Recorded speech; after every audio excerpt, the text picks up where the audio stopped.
don't know what to think. I turn around and I think I could have sworn I saw the Bigfoot dog. When 9 out of 10, did I still recommend you make the ride, but you just don't know. I lay out at night, all sunk in the moon, like the effervescent liquid chemical flow. I'd be born again, let the oxygen and heaven help us, 'cause we just don't know. Heaven help us, 'cause we just don't know.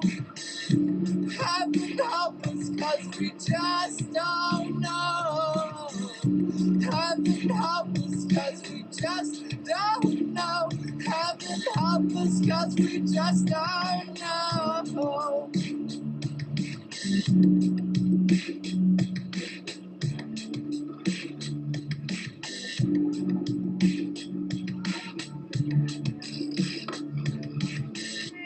Hey, I'm Kiki, the birthday girl. All right, let's text Simone. Your volume is on, girl. Oh, Mic is good. on. Well, hello then. I guess I should introduce the show. Thank you to everyone for being patient. We test this shit way ahead of time before every live show. And still, it just decides to not fucking work right before we go live. It's every time. amazing. It's amazing. Every week. Love it. It's incredible. This time, it looks like a software issue. Not our fault. But thank you for being patient. Just going to prepare emotionally for our episode today. How is everyone? We have a guest star today. It's going to be so fucking fun. I should do the... Okay, I'm ready. Oh, I should have put that Ding, there. ding, ding. Sorry, You should not have put that God there. damn it. I fucking love that thing. I don't know where I found it, but it's here now to stay. So welcome to Bake and Bake. This is our live cook-along every Tasty Tuesday around 7 p.m. EST. We'll get there, guys. We're getting to YouTube now with like logos and shit because Sherry is a fucking beast and she Thank solves you. these problems every time. At least I try to. If you're listening on YouTube or watching on YouTube, and it sounds like very potato quality, I'm so sorry. It's completely out of my control. We're It using is. this shitty fucking software that was great up until today. I was loving it up until today, and now I want to do bad Burn it. things. Do Burn bad it things down. to the people who made it, and not bad in like a naughty fun way, bad in like a bad way. But I won't. No, we're gonna keep it all inside. We're gonna have a drink. I hope everyone's got their little accoutrement for the night, whatever you like to enjoy. And so we are in the fourth week of the month of imperialism here at Mama D TV. So we've themed our months now, and each week has a sub-theme. We're in import-export. And what I wanted to do today on Tasty Tuesday, Bake and Bake with Mama D, besides get fucked up and cook with y'all, we wanted to explore a food item that everyone knows and loves, pasta. Sorry, celiacs, we're not there yet, but we'll have some more variety soon, I promise. Pasta, and look at two really beautiful pasta traditions, noodle traditions. Of course, you're familiar, I'm sure, with the Italian noodle tradition. We're going to be making a fresh egg noodle today with our amazing guest star, whom I'll introduce in just a sec. And then we were going to also have a Taiwanese all-star guest star to represent the Chinese noodle making world, except she has an ill cat, and so she's just kind of been all over the place, so she can't join us. And I think our Italian knows the Taiwanese because we had Thanksgiving here before I even had the floors in at the Sneaky Speakeasy like 600 years ago. All together. So anyway, Jen Shu, love her. Bootsy, we're sending all of our good wishes to you. May you fight feline lymphoma bravely. She's a cute little fucking fluffy cat. So you're stuck with me for the Taiwanese dish. Wait till you hear my Mandarin. It's great. I'm so sorry. I'm so sorry to everyone in advance. I'm going to do my best. But it's good to kind of like learn some things about news. Okay, so that's what we're doing today. Pastas. So it's gluten heavy, but it's going to be delicious. So let me introduce our amazing guest star. He's a real live Italian chef. Oh my God, we imported him just for this. No kidding. Are you ready for us, Simone? Let's do it. Hi. Oh, how you doing, man? Very well. Is your mic on? Let's check. Yes. Yes. Oh, there we go. Okay. You might have to shout a touch. I'm sure you can do it. I believe in you. Yeah, okay, there it is. It might just be our speakers. I think it's good. Maybe, I don't put it On my face? Hello. Keep the mic. Hi, Simone. Ready? Yeah, looks great. So, Simone, let's do a quick hello, my name is. Can you introduce yourself for everyone? Absolutely. So, hello everyone, my name is Simone Apostoli.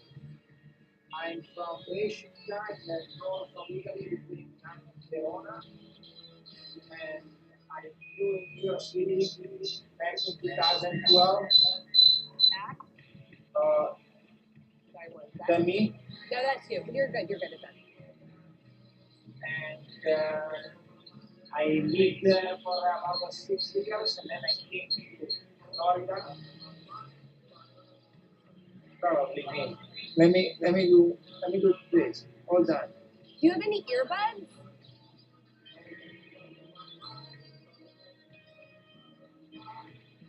Look at this. He's gonna get us to the camera. So better? Yeah, that's way better. Way better? Mm-hmm. All right.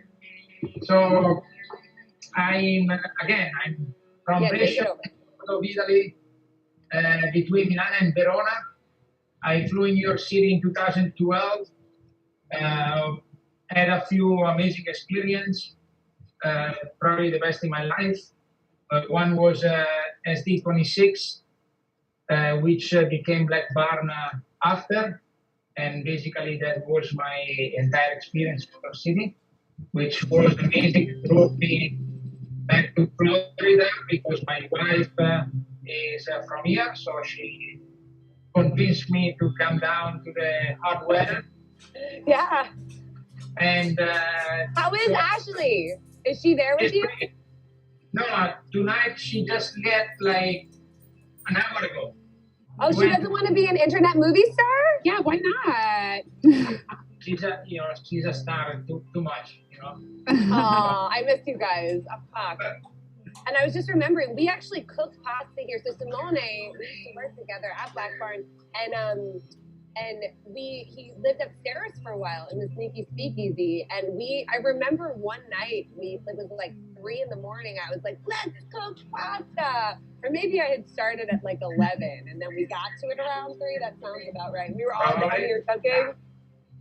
That was fun. Absolutely. We used to do a Sunday dinner upstairs. Yeah. Also. I know. Yeah, I miss that time. Well, cool. So you're actually, I wanted to kind of go over pasta for people a little bit. And please feel free, Simone, as our fucking real chef, to talk about, add anything or whatever if you like. But I wanted to give people a little bit of a sense of, well, why don't we actually do it this way? So in Italy, you can have dried noodles, and those usually don't have eggs in them. But when you prepare a fresh pasta noodle, you use eggs, and that's providing most of your moisture. And then Simone, for your egg noodle today, you're doing an even more special noodle, right? It's a richer noodle from the north of Italy where you're from. Can you maybe introduce that a little more? Absolutely. So, as well as the pronunciation, because why is there a J in this word? That's not normally in Italian, right? Oh no, he's muted. I'm so sorry, muted. Man. Hold on 1 second. I'm not sure which one you're running your sound off of. Un momento, per favore. Haha. Oh, there's Kiki. She's giving us a birthday cheers. Oh, good. Cheers, Kiki. Hi. How you doing? She's one of our OG fans here. Happy birthday to you. I'm sure we'll sing that later. Simone, we got you back, booby. I think. We got you back. Okay, so introduce the pasta that we're making tonight for the Italian side of things. The noodle. Oh, it's muted again. How did that happen? Hold on 1 more second. Sorry, Simone. We don't know what's happening.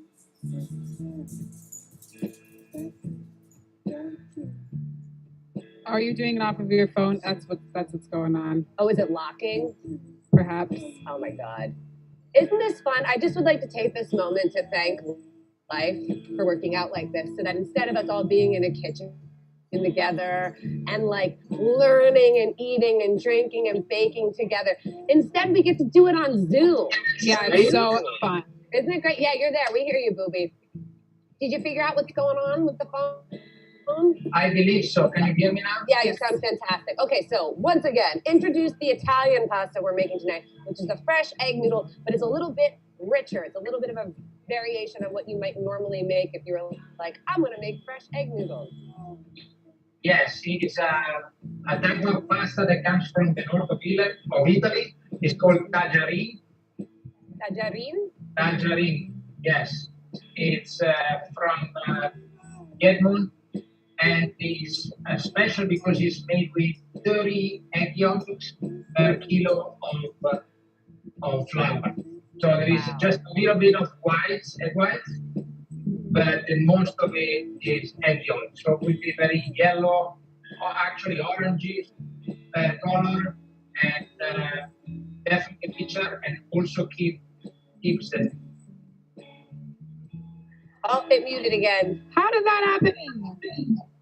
Oh, wait, no, it didn't. It just cut him out. Oh, it just cut out. Freaking internet. It's the fucking internet. It's Zoom. You guys, this is all a show. Wait, tell us one more time. So you're using way more egg yolks than normal, whatever. Then it's like what you would think of as like a standard fresh egg noodle pasta. And you know, the standard fresh egg noodle pasta is very similar to the Chinese version, lo mein. So the one we're making, the tajarin,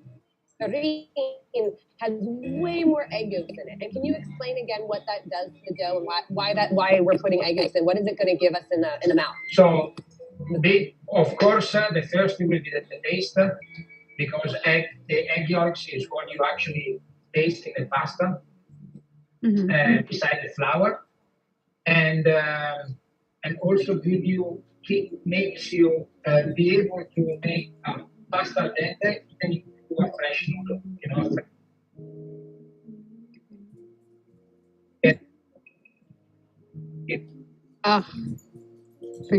Keeps freaking cutting out. It's cutting out again, Simone. I'm sorry. Go to the thing you were saying. It makes a fresh noodle and it lets you what? Can you hear me? Yeah, it keeps going out. I don't know if I think it's the connection. Yeah. But that's okay. Take it one more time. So it does what? Besides giving you a lot of egg flavor in the noodle, besides the flour, it's going to allow it to do what?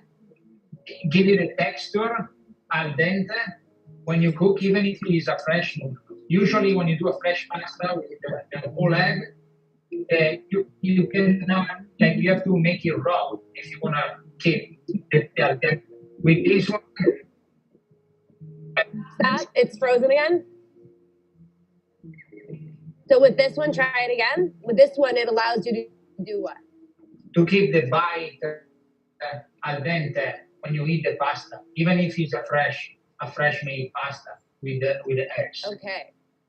So great. It gives more texture and spring. Exactly. And since I've got a real Italian here, Simone, let's explain to the people at home what al dente means.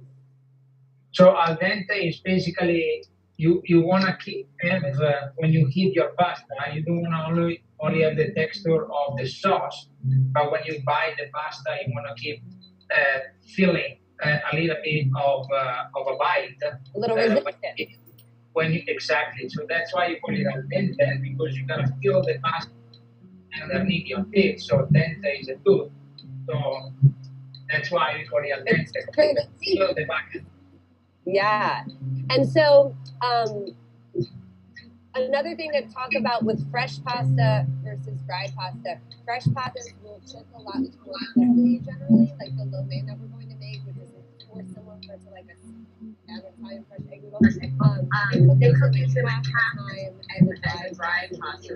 So if you're not fresh pasta, just keep that in mind. And then in terms of the cooking time for the tajarin, is it long or short because of the egg content, or is it about the same as any fresh egg noodle?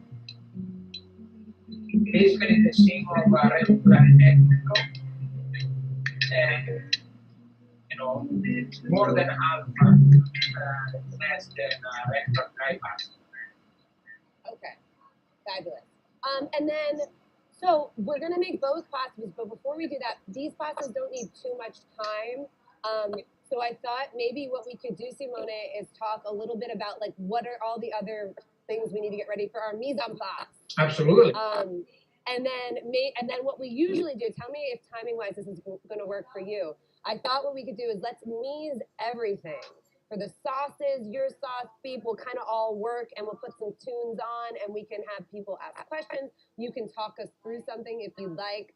For the Taiwanese beef noodle soup that we're going to be making, let me introduce the Chinese one. We're going to make two pastas side by side. We're going to make Simone's tagliatelle from the north of Italy. That's a very egg-enriched fresh egg pasta dough, so lots of yolks. We're also going to make a Chinese noodle that's very similar to like a non-enriched fresh egg noodle in Italy. And so that's basically the same number of cups of flour to egg yolk with a touch of water, salt. So very simple as well. We'll make those side by side. And then the sauces on top, I'll let Simone introduce the sauce that we're going to make to represent Italy. And then for representing China, but more so Taiwan, we're going to do a Taiwanese beef noodle soup. And so this is actually, if you've ever made beef bourguignon or any kind of braised meat, this is the same technique. So we're going to sear some beef, then we're going to take the beef out, put it aside, and then all those brown bits, we're going to saute some aromatics and some herbs, deglaze them real fast, put the beef back in, coat it, add some liquids, and it's going to just soft simmer for 2 hours, 3 hours until the beef falls apart. So we may or may not eat that later, but we're going to at least make it. Obviously, the flavor profiles and the spices we're using are going to be different from like beef bourguignon. But you know, if you've ever made anything with that kind of a technique from whichever food heritage, food culture, you're going to be able to handle this. Sometimes finding these specific Asian ingredients, in this case Chinese and Taiwanese, is a little difficult in the States. But if you have any groceries that have like a strong Asian section, you can usually track down these things. There's nothing too out of like our field, so to speak. So that's the Taiwanese beef noodle soup we're gonna make, and then the noodles we'll cook them, put them in the bottom, and then ladle the beef broth over them to serve. And then I will let Simone Apostoli introduce his dish to represent Italia. Thank you very much. So I set up myself with the pasta, of course, first, so it can rest a little bit. So before we're going to cut it, it will need at least 30 minutes. So we're gonna start making the pasta dough right now, and then I will go walk you through my mise en place with the first sauce that we are making, which is the amatriciana sauce, which is made with red onions, guanciale, and tomato sauce. So we will go through all of these dishes, and later we will make another way, a white sauce. Will be the cacio e pepe, which is one of my favorite midnight snacks. Very easy to make. You don't need to dirty a lot of dishes. So we're gonna make it nice and simple, and that will be the second sauce, which is very quick. Yeah, and that's like a nice, easy, quick kind of Italian. Think of it as like an Italian macaroni and cheese, if I may. It's very, it's not creamy, although I guess you could kind of cheat that. But the traditional cacio e pepe, it's really quick. It's almost like a one-pot situation. It's almost, except you have to boil pasta, but like, it's really great. So cacio e pepe is a great like little dish to have in your pocket. It's vegetarian as well. Why don't we speak for a moment about what guanciale is for people who are not familiar with this? So the amatriciana, what is the meaning of that sauce? And let's go through the components, including guanciale. So amatriciana is a sauce from the Roma side of Italy. There is a little town called Amatrice. That's what the name is from. So from Amatrice, that's where the sauce basically born in Italy. Okay, let's show a map of Italy too, really quickly. I have this ready. And let's show where you're from and where this like tagliatelle is from, which is up north, and then Rome, of course, is farther south, kind of in the middle of the boot. And Matrice is around there. You said is very close to Rome. Very close to Rome. Okay, so can you point us to Brescia? It's outside of Verona, right? So Brescia is basically in Lombardy. You will see Milan right Yeah, Milan's between right up top in the middle, purple. Oh, There we okay. go. yeah, between Milan and the border of Lombardy. That's where Brescia is. Great. So just if you go to Milan and then you just go to your right east a little bit, Yes. and right on that white line before we get to the Veneto region, that's about where it is. Okay, gotcha. Is that Like right? Simone? between there and where the Milan word is, basically at the end of the Milan word. At the end of the Milan word. Oh, perfect. There Yeah. we go. And then to do the sauce, we're going down to Rome. You guys know where Rome is. And great. So, and what's guanciale? So these are all very simple preparations. The Taiwanese beef soup is a little more complicated. It's a braised beef, you know, kind of situation. But these sauces that we're going to prepare with you are much they're faster. They don't take a lot of lead time, a lot of fresh ingredients. And the Almatriciana has a pork product in it called guanciale, which I think means cheek, right? Exactly. So it's the cured pork jaw. No. So they cure with spices and salt for about from 2 to 6 months, depends on how dry you want the meat and how pure you want it.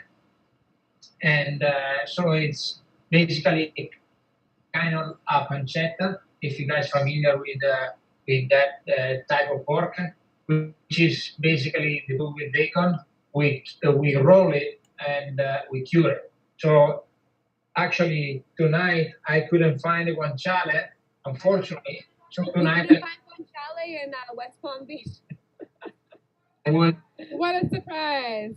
So I found pancetta instead, which is basically Beautiful. belly of the pork, roll it like the bacon, but it's rolled and cured. The guanciale is the pork jaw of the pork. So it's. And so pork belly, for people who don't understand, when you buy bacon, the cut of meat is pork belly. And like lots of different food cultures use pork belly in different ways. So we make bacon, we smoke it, and we also, how do you make bacon? You salt it a lot as well, but it's not cured in the sense that you don't have to cook it. You still have to cook it before you eat it. But pancetta, you're saying, is that same cut of meat, but y'all roll it and you don't smoke it. It's cured in salt. Do you use spices on pancetta normally too, or is it just? We use some peppers, sometimes green or white, sometimes black. Depends of the region and the city where you're making it. You know, they change the spicy and the amount of salt. You know, everyone does what they think is their own. You know. Fabulous. So. Okay, so and can we, if you can't find pancetta and if you can't find guanciale, can you do it with bacon? You can. It's gonna be a little bit smoky, of course, because that's the difference between the pancetta and the bacon is that one is smoked, the other one is cured. So you will get the smokiness of the bacon, but it's not bad at all. You know, bacon, no, it's still gonna be good. I wasn't able to find any guanciale either or pancetta because I didn't go to the specialty markets today. So I just have bacon. So I'll be doing it at home with you, following your instructions with bacon. So don't feel too bad. Just know that if you ever want to try it a different way and you can make that run to the grocery store, that's going to be the more authentic flavor. Can you also, Simone, while we have you here, can you just really quickly also tell everyone what the curing process is? So when we talk about cooking, I think most people's heads will go to this idea of adding heat, right? You put something in the oven or you cook it on the stove. But there are other ways of preparing foods that don't involve heat and they're still considered cooked. So curing is one of those ways. And can you just talk about that for a moment? Absolutely. So curing is basically a process of slow cooking by salt. So salt is one of the most ancient, if you want to call it, way to preserve food. So back in the day when there was no electricity, no fridges, they were maintaining their food either with ice during the winter or their protein with salt. So that's when, you know, they left it more than a few days, and they figured out that some of the cuts of the meat left it in the salt. They were amazing. So that's when they start understanding the curing was a way to cooking the meat, and you more, of course, more you cured, and less you have to cook it. If you, for example, cure a salmon, a piece of fish, you most likely eating without cooking it. So you cure the salmon and then you slice it raw and you eat it like that. On the pork, since it's obviously a different protein, it's always better cooking it. But there is a way, like in some part of Italy, they cure the pancetta so long that it actually becomes like a prosciutto. So you can slice it very thin, and you basically can eat it like that without cooking it. So Like a salami, for example. Yeah, I was going to say, like when we eat salumi, when we eat any, or charcuterie, that's the French kind of general term for these cured meats that we, when we eat those, we're talking about something that's a meat protein that's never seen heat, but that's seen salt for a very, very long time. And thereby it's thereby been preserved, and any kind of bacteria issues are rendered moot. They're kind of solved through this process, through the chemical process. So in Italy, of course, you guys have a long tradition of all sorts of cured meats, usually pork products, right? Yeah, mostly pork products. We also have a lot of higher cured, so dehydrated meats. For example, the salami. For example, the salami. Oh. Salami is not cured under salt. Usually, you put it in the intestine of the pork or of the cow, and you basically put your meat there. You tie it very, very, very tight, and then you let it dry in usually underneath in the cave when you are in the mountain, or if you go down. They used to use. Come si dice? Come si dice, Stalla? Come si dice? Where you put the animals, where the animals lives. Oh, down in the like basement. No, in the farm, so where the animals lives. Oh, in the barn? In the barn, yeah. Ah, so it needs to be chilled though, right? If you're not using salt, is that the idea? Yes, it is now. Usually, where they were doing it, they were doing it in humid places. Really? And yes, salt, it still was okay. But of course, not super warm. Right. But it was like around 80 degrees, usually 65, 70 degrees. Wow. Okay. I learned something new. Well, so then why don't we make our doughs? Does that sound about right? You've made yours? I'm gonna cheat. I'm only gonna make half of your recipe. Oh, you're good. I'm gonna make half of my recipe as well. So perfect. And what is the dough? The kind of idea behind what is it? Tajarin. Sorry. Tajarin. Yes. Tajarin. It's usually 25 yolks, 2 dozen.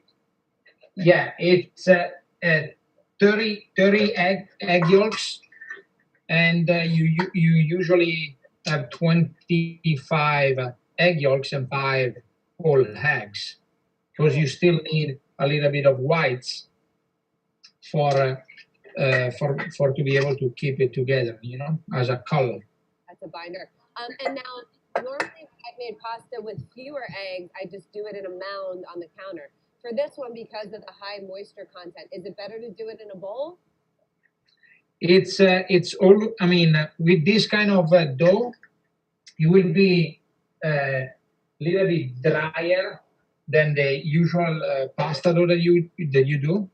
Okay. So you can start definitely in a bowl until it gets very, all together basically. Yeah. And then keep going. and then you can throw it on the table when it kind of gets together, Exactly. So you knead it and you have more space and you use your wrist instead of your hand, Yeah. And then we're doing how much? Like 2 cups then for half of the recipe? 2 cups of flour? Yes. A little more? I use half kilo. That's unfortunately, I'm Italian. No, it's all right. I'm not weighing. I'm actually, because I saw the cups, I was like, let's measure. So I'm measuring out 2 cups. I could measure how much that weighs. But it's a little bit more than 2 cups. I would say a cup, 2 cups and a third probably. And then, do you prefer whisking everything together separately before introducing it to the flour? Oh yeah, you want to kind of like beat the egg yolks and the egg whites together, not without giving the air in the eggs. You don't want to like whip it. You just want to mix it together, So and that then the you can whites start. and yellows combine, right? Just so it's pre-mixed a little bit. And then you can start to run your flour with the salt and kind of mix it together. And then our dries and our wets prepped, right? Yeah. So the dry you can throw it in the. I usually use a mixer, but if you wanna do it by hand, if you do it by hand, you can mix the flour and the salt first, and then you flour little by little. You get it. You cannot do the volcan. Yeah, we're combining the 2 worlds. So I'm doing all the same things too. I'm getting my eggs ready.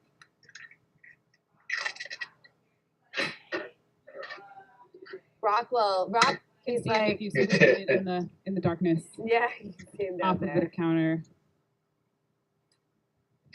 So how many full eggs are you doing for this? 2 or 3? So I'm doing 2 and a little bit more. So basically, I do 2 holes and then I get just a little bit of the liquid from the egg white. Yeah.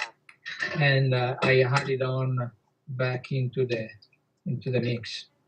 And what does egg? Let's go over what egg does when it in this dough. So we're not adding any water, correct? No, we're not using water. Salt, flour, and egg. Absolutely. If we need, if we see that we need just a little bit of more moisture when we actually need it, at the end we can just add a little bit of egg whites.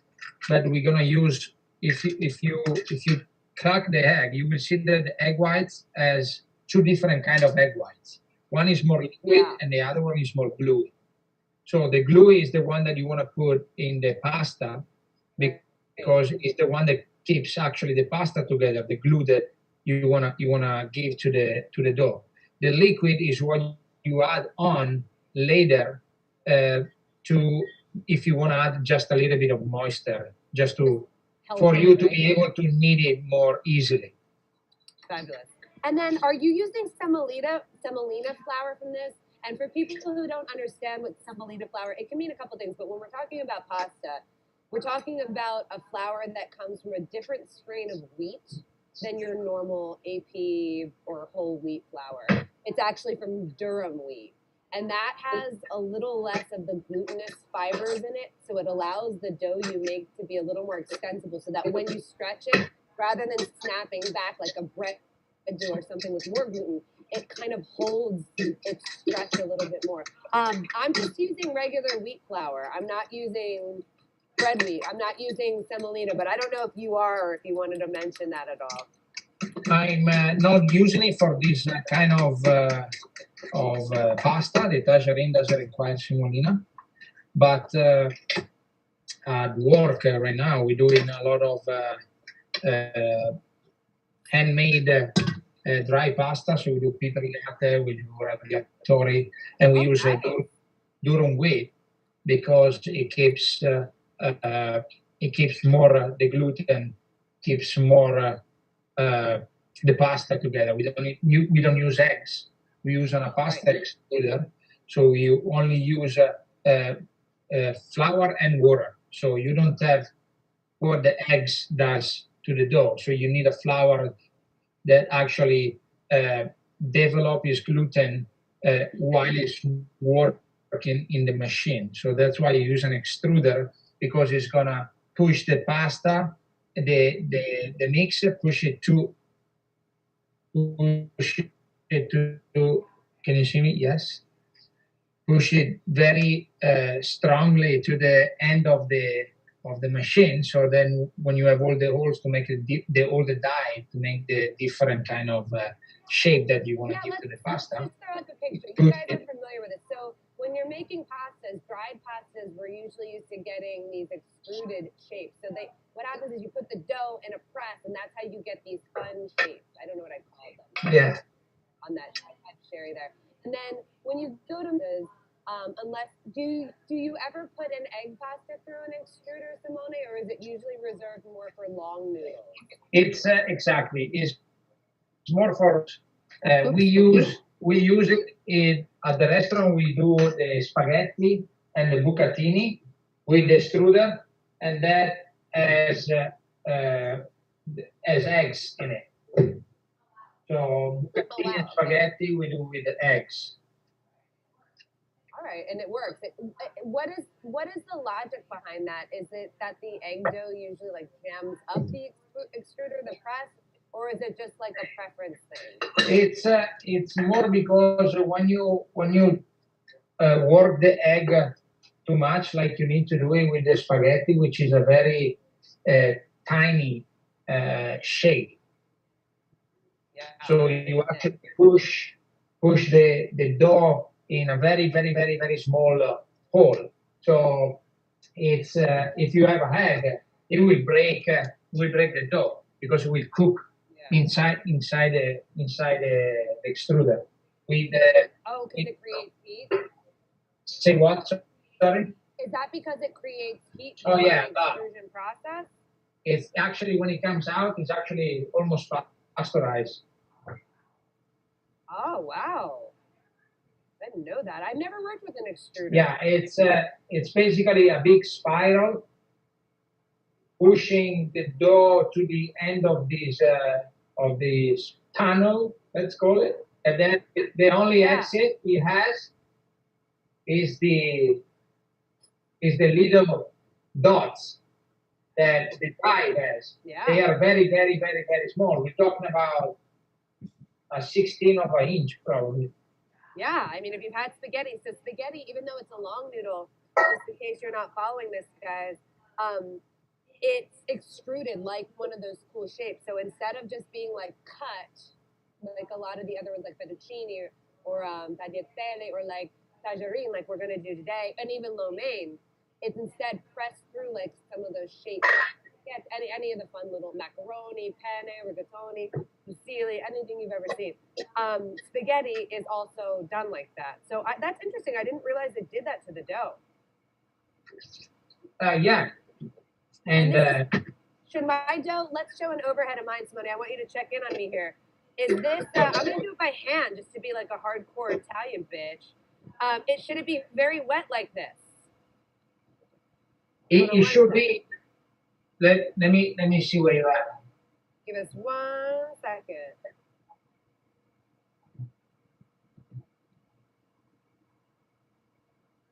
Or do I need to add some flour? Oh no, that's very wet. That's very wet, right? That's what I thought. Yeah. So add a little more flour. Yes. Maybe my eggs are too big. All right. So let me see if I can show you. Yeah, show me what's happening in yours. Give us 1 second to get the camera loaded.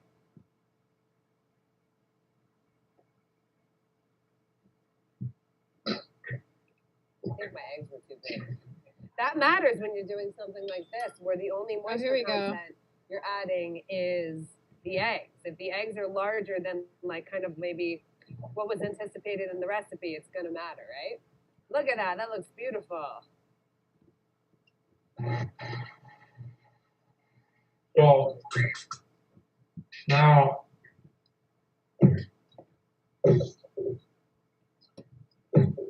I'm just gonna help it. This a little old machine. She did a lot of work herself. So I know, sometimes mine's almost dead too, Simone. I'm like, I don't think this is made for me. I need to help her out a little bit sometimes. Yeah.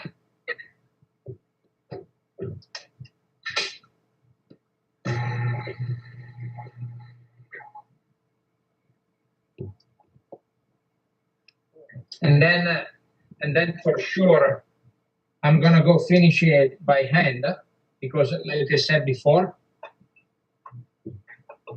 this dough is very dry. Okay. So I need to finish by hand no matter what. Yeah, it won't. I just wanted to get it, the most of it together, and then I will put it on the counter, and we start rolling it by hand. Beautiful.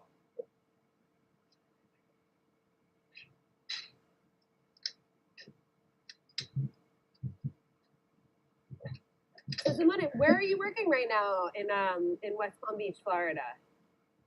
So right now I'm working at SCUSI, which is an Italian restaurant that just opened. Unfortunately, just twice. We reopened. Yeah. So we opened last year in November, and unfortunately in March we closed at the middle of March, but we reopened end of June, and now we're doing actually not bad, but it's called SCUSI Trattoria. What does that mean? SCUSI means excuse me. It's like SCUSI, excuse me, or you usually say also mi scusi. It's more like a third person, or when you talking to someone that you don't actually know, and you say excuse me, and you say mi scusi. Yeah. And great. So, like, what's going on down in Florida with COVID? I mean, up here, of course, we're broadcasting from New York City, literally your former home. And yeah, how has COVID been? We're seeing the horror stories. Like, there was a lot of reluctance to embrace the safety protocols at first, and things were open, and then everyone got sick. Where are you guys all at in this saga? So right now, in Palm Beach Garden, they allowed the restaurant to be open. And is that because you have a lot of outdoor seating? It's definitely because of that, but they allowed us to be open 50% inside. Oh, wow. Yes.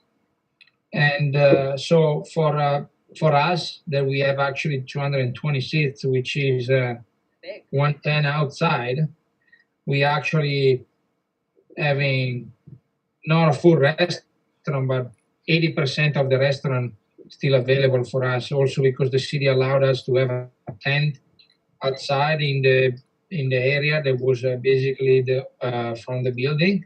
Yeah. So we got the permit from the city to open up that tent and allowed us to put 40 more covers outside. That's amazing. But still, people they start going out before, and then they stop, and then they went out again, and now they stop again. That seems like that now they're coming out, but it's always a hit or miss. It's you don't know. You're going up 1 week, or you're going down the next one. Very hard. How is the back of the house taking it? The kitchen and the and the people, the porters, and everyone who helps in the back cooking and setting up the restaurant. How's that going? So when we close, unfortunately, we have to let everyone go. Of course. Yeah. What we did for them is that all the food that we had in the restaurant, when we decided to close, because we didn't know, it was actually my day off. So the day that we closed, they called me on my day off, and they told me that I had to go back and to the restaurant because of COVID, we were closing down. So I called my wife. I was like, I have to go back to work. This and this happened, and then I have to call everyone, all the employees, and I told them to come to the restaurant because all the food that we have inside, wherever we couldn't we couldn't like save in the freezer. Yeah. We were going to give it away. So everyone came over. We emptied out all the walk-ins, all the line. We give away the meat, the fish, everything we had in the restaurant. It was almost $20,000 inventory that we give away. Yeah.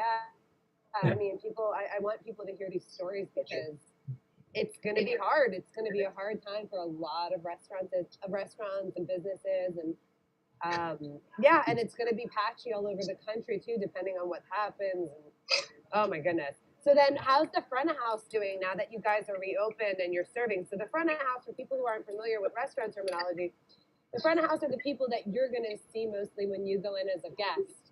You know, the hosts, the waiters, the servers, the bussers, everyone who's out in the restaurant where you're dining, the dining room. And usually back of house means people who are in the kitchens and doing the behind the scenes stuff. So the front of house people who have to interact most directly with guests, how are they handling everything? So right now, of course, with the COVID procedure, everyone is actually sometimes making money, sometimes not, unfortunately. Yeah. But everyone is being, polite, and they try to do whatever we can to make the customer comfortable. So we all wear masks. Everyone wear gloves on the front of the house, always 24/7. Since we open until we close, we sanitize the table every course. With wipes, sanitizer wipes. We clean the table and the booths every time that the customer leaves. We ask the customer to wear the mask every time they leave the table. We check temperature at the door on employees and staff. Okay. So employees and customers, sorry. Employees and staff. Employees and customers. So how's your dough looking? It's looking good. I just made. Let me show you. I'm almost I feel like done. you guys are in like the same exact place. Huh? I know. I feel like we're really synced right now, Simone. Oh, look at you. Yeah, right. You're right there. It looks good, right? And so it's really tough. I'm using these New York State flowers. I got some through the green markets. I forget which farm this one is from. And it really absorbs differently. It's an AP flower, but I've been having some, it's been challenging coming up with my bread balances. So it's interesting. I haven't worked with like really good flowers before. It changes the recipes. How's your dough? I'm smacking mine. Hey, let me go get the charger 1 second. I'll be right back. Okay. Sure. And you know what? While he's doing that, I'm gonna let this rest. So you have to, before we start cutting it and shaping it or any of that, rolling it, however you're doing your pasta, you want it to rest a little bit too. And that's gonna let all those gluten proteins, whose job it is to kind of like stretch and pull back, it's gonna let them rest so that you can shape it a little more. And then you'll let it rest again so that you can keep it in its shape. So I'm gonna get ready real quickly with my lo mein recipe, which is a lot, it's a little different, less enriched with egg yolk. So it's basically 2 cups. I'm just gonna do 1 though. Every cup you do, and normally when we do pastry, we weigh things, but because of what you're likely to find on the internet, and you may not have scales yet, I want to just provide the alternate system. We're going to use some flour and salt, same idea as what we're doing with Simone. We're going to mix up the salt and flour together, our dry products, boom, boom, boom. I'm going to make a little hole, great, and I'm going to just put 2 eggs in that I will preheat. Ooh. Oh no, I just got it all over my face. It looks like I'm Scarface now. Mon Dieu. Dios mío. Okay. And so same process of making, this is kind of like the, I don't know, old school way of doing things. You make a little well, and you gradually in the liquids. And I'll start doing that while we check in with Simone and his tagarin. I'm actually done with the dough. I'm gonna cover it and let it rest for a few minutes. for a few minutes, and for 30 minutes. In the meantime, we make the sauce. Beautiful. And why are we covering it, Simone, for everyone at home? So it doesn't make the skin, it doesn't dry outside, because when you go to stretch it, if it's dry outside, the dry side of the pasta is going to mix with the wet one inside. So when you stretch it, it breaks. Or when you stretch it and it's dried and mix it up, you will see all the pieces of dried pasta inside the fresh. Scaly. Yeah, and it cracks. When you cook it, it breaks apart. So you want to always cover it so you keep the humidity inside the dough, and it doesn't dry it outside. Yeah. No scaly pasta. No. Same thing when you do sauces. You want to, like, even the bechamel, for example, which is French bechamel. You cover, when you make it, you cover it with a plastic, and then you put it in the fridge to, like, cool it down so it doesn't make the skin. So you have a smooth sauce all the way. Yeah. Right. Let's see Simone's dough too. He stepped out for a second. Oh, there he is. is. Oh, hey. Wonderful. So I cover with a plastic wrap. Beautiful. You're gonna let it rest for a little bit. In the meantime, we're gonna start making the sauce. Yeah, and what do we need to prepare? Can you go through the idea? For me, I use the term mise en place like really, really broadly because I like the idea of it. To me, it's like very generally this concept of setting yourself up so you can just fucking party and rock and roll, right? You get everything ready, and then you can cook. You can do whatever. You can assemble the dish. You can start the process. You don't have to stop and cut something. You don't have to stop and measure something. You don't have to stop. You can just flow. So can you maybe walk us through what your mise en place process is for the sauce? Absolutely. And your thoughts on that too, if you have any like anecdotes about mise en place, like when you were in chef school. I don't know. What does it mean to you? I actually love it because in a restaurant, especially as a chef, mise en place is something that you learn and you teach since it's like step one.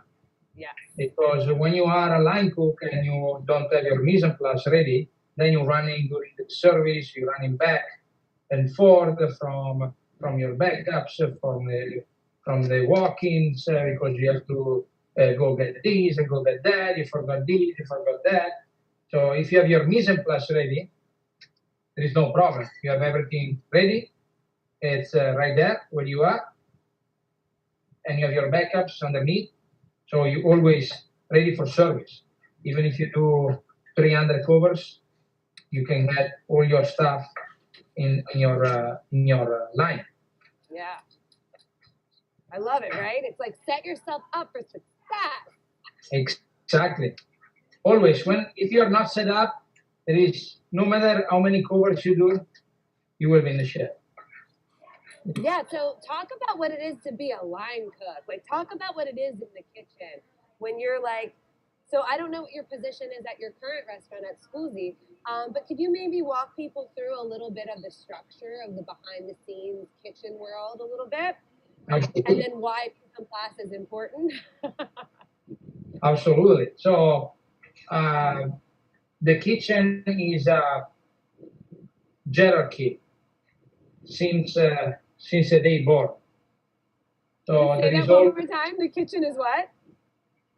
Is a hierarchy. There is no a hierarchy. It's not a democracy. You know? Yeah. Because there is always one person that has the responsibility of the entire team. So that person is the one that decide always and have the last word, we say, no? Sure. And that's the executive chef. So in my case, since I'm working for Laurent Turandel, which is a French chef that opened a few Italian restaurants even in New York City. There is one, the most famous he has is Islamico in 6th Avenue at the Venti Hotel. Oh. and it's called Amico. They have also the lounge called DEVOYE. Yeah, okay, I didn't realize that. And that's all around Tirondelle. They also have event space on the second floor, which is called Second, and there is like a 2,000 people event space. It's huge, and I actually opened up in 2015 with them, L'Amico, and that's how I knew the company. And then when I came down here, I had a food truck for a bit. I opened up a food truck in Orlando. Oh, I didn't know that. That sounds so fun. Yeah, it was called the Truffle Truck. I was doing every single thing from scratch. I was doing pasta, I was doing gnocchi, I was doing agnolotti, lasagna, everything from scratch with the pasta and all the sauces. And we were using a lot of truffle, so I have fresh white and black truffle. Are you getting them from Francesca? Absolutely. Oh, she's amazing. We have to put in her information. I also met her when we were back when we were working together in New York. Yeah, she gets great truffles from northern Italy. Is that right? Yeah. Can you see my head? Oh no, let's go to his video. He's got one. Oh, there it is. Absolutely. My truffles. Nice. So you were doing a truffle truck, and you were making all sorts of fresh pastas, and you were using the fresh truffles, the imported truffles from Francesca's company. What's her company called again? Done for New York. Done for New York. Yeah, we have that on Facebook. I have to find that for her. But anyway, so how did that go? What brought you over to Laurent's place? So I actually had to close the truck after 6 months, and because the investment that the company that bought the truck did was a little bit over their head. They spent $250,000 in the truck. I have a full kitchen. I have 6 burners. I have a rational oven, freezer, a fridge on the truck. I have a prep table. I have a KitchenAid. I have a pasta machine. I was doing everything on the truck. Yeah. So it was an amazing concept. They opened up in Maine, and it went well. And then when they came down to Orlando, it was a difficult business in Orlando because food truck is a culture down here in Florida. So it was taking a lot for them to actually make money. We were actually getting better and better, but unfortunately, the two partners didn't get along anymore. Yeah, so it just didn't work, huh? Yeah. It's a tale of many businesses. I still in contact with one of the partners, which I got 10% of the truck with him to help him out. So we kept the truck, and he's up in Maine right now. Uh-huh. And we do some charity events sometimes, and every year I go in Maine to do an event with the truck. This year I couldn't do the event because of the COVID. Yeah, of course. But I went up there to see my friend, and so we actually, me and my best friend, we actually saw a property up there that is kind of interesting. Oh yeah. Yeah. So we can.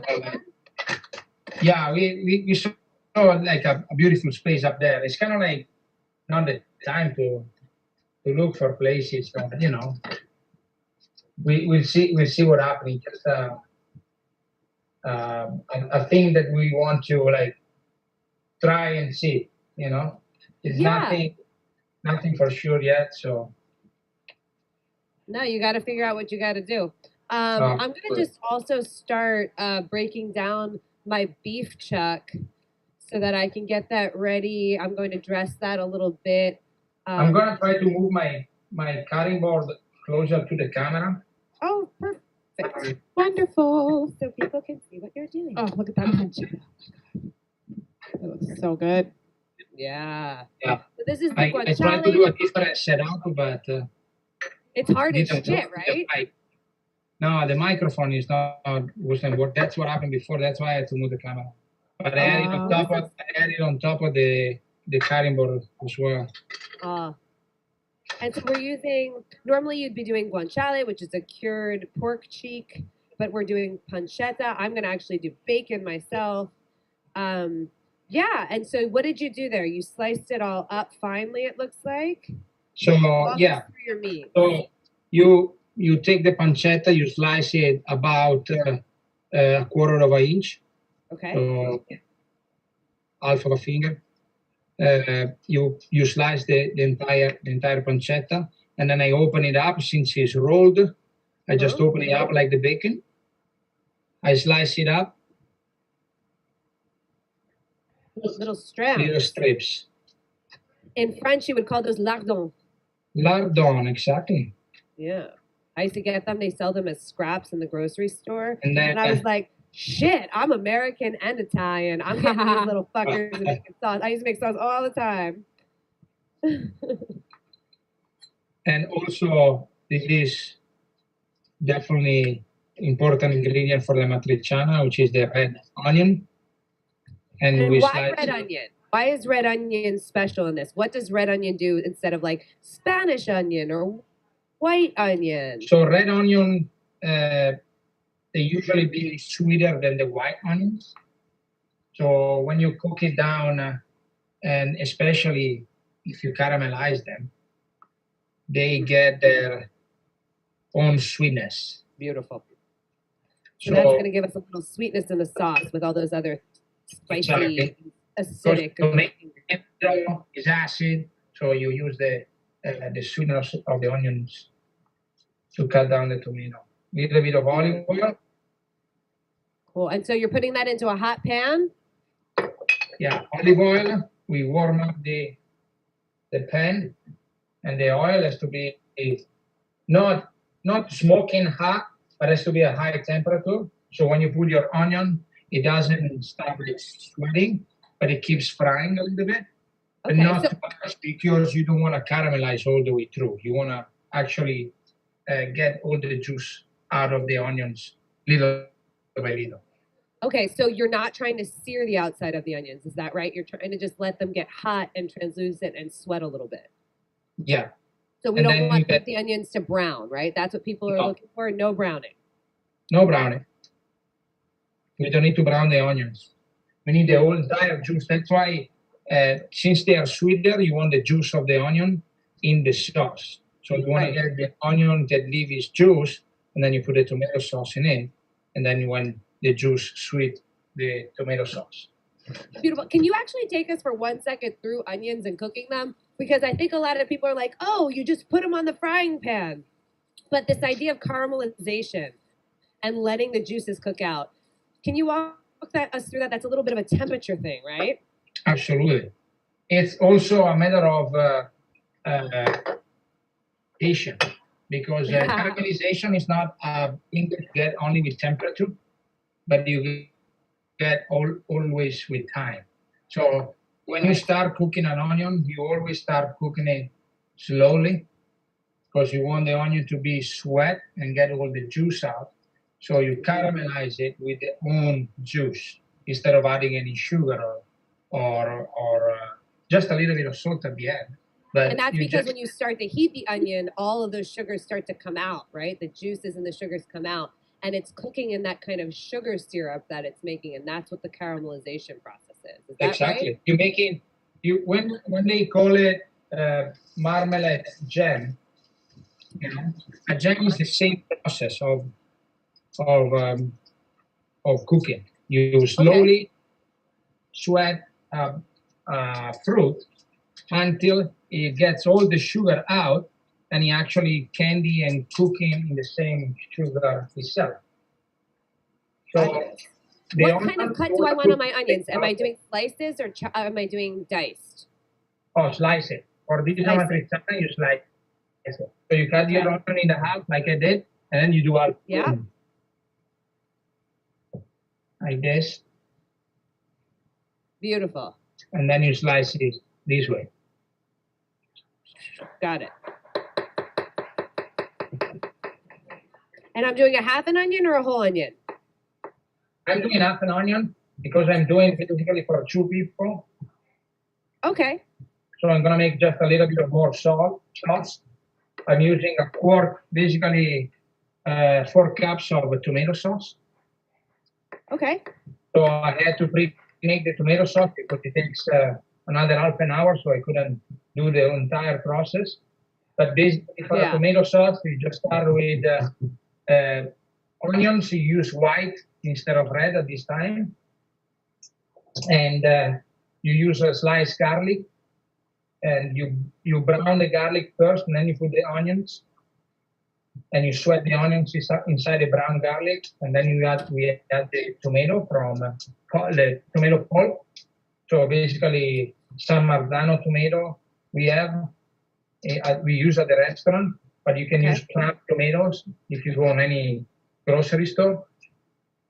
And then you throw that in the onion and garlic, and you cook it for about 20 to 30 minutes with a bunch of basil, entire basil, leaves, stems, everything. Okay. And you cook it. You cook it for 30 minutes. You keep mixing it. At the end, the tomatoes that you can see still all, you can break it down with your spoon, and that's a beautiful tomato sauce. And that's what I'm gonna use for this amatriciana. So I'm cooking the onions, the pancetta. So this is kind of like a double sauce. You're saying you made like a pre-sauce with the white onions, sliced garlic. You get that nice and light brown, and then you add in the San Marzano tomatoes and basically let it stew and reduce for a while. Is that correct? Yeah, you let it simmer for around 20, 30 minutes. It depends on the amount that you do it. Of course, we takes sometimes 40 to 45 minutes because we do 40 quarts of stuff. But if you do your quart or 2 quarts at home, 20, 30 minutes is usually the time. And what if I don't have any tomato sauce made and I'm trying to make a quick dinner? I've already decided I don't have time to go get guanciale or pancetta. I'm going to use some bacon, which is, again, not exactly right. It's going to give it a smoky flavor, but it's still going to taste good. If I don't have any tomato sauce made that I've got like maybe in the freezer that I made a big batch of to have on hand, can I just cheat it a little bit? Can I add some garlic to the saute with the pancetta or the bacon, the meat, and then add some tomato paste to whatever fresh tomatoes I'm adding in and let that simmer for a little longer? Is that going to get me close, or do I have to, what are your thoughts on this? If you can, the best if you have tomato paste will be add some fresh tomato. Okay. So you get the water of the tomato, mix it with the tomato paste. So that will help having the sauce a little bit more juicy, because what we're talking about basically a tomato sauce with onions and guanciale, basically. That's what amatriciana is. So with the tomato paste, you can use either vegetable stock, or you can add a liquid, or you can add water and reduce it. But to make it juicy for your pasta, you definitely need to add either fresh tomatoes or a little bit of vegetable juice. Okay. Vegetable stock. You buy the quarts, you buy the boxes. I use it too. I think I have. Like, can I use a can of peeled San Marzanos? Yeah, absolutely. Will that give me enough juice, or do I need to anticipate also adding a little bit of stock or something? No. You're perfect with the chopped tomato sauce. Okay. Fabulous.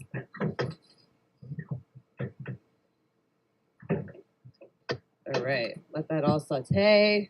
And what am I looking for in the pan right now, Simone? I'm not looking for browning, right? I'm just looking for heat and slow cooking. You start with the onions and the pancetta together. So you cook the onions with the fat of the bacon, the pancetta, or the guanciale if you actually do the original traditional recipe. Sure. But you definitely want to caramelize a little bit the pancetta or the meat that you're using, the protein that you're using. So the onion will caramelize right after with the fat of the bacon or of the pancetta. Like savory caramel. Yeah, there you go. And then sugar and fat. We add a little bit of cracked, fresh ground black pepper. I always use grinder. Mine is a bottle of wine, of course. Okay. and I'm. Any red pepper in this, or is it just black pepper? I just use black pepper because I love the smell of the pepper in the amatriciana, because with the or the pancetta, you know, with the fat and the tomato, this pepper is the perfect combination. White pepper is better for fish, or when you have a white sauce, you use white pepper, so you actually keep your sauce white. Yeah, the color stays a little more neutral. All right, very cool. And then in the meantime, I'm going to be smashing up some garlic cloves. That's a nice quick and dirty way to like get the skins off, cut the end off, and then smash them. And this is the preparation for the Taiwanese beef noodle soup. And I'm also cutting down, I'm going to just use the red onion. I know that's not standard, but we're stewing this. It'll add a little sweetness. I have that other half sitting around, so rather than waste it. I'm also going to slice and peel some ginger root.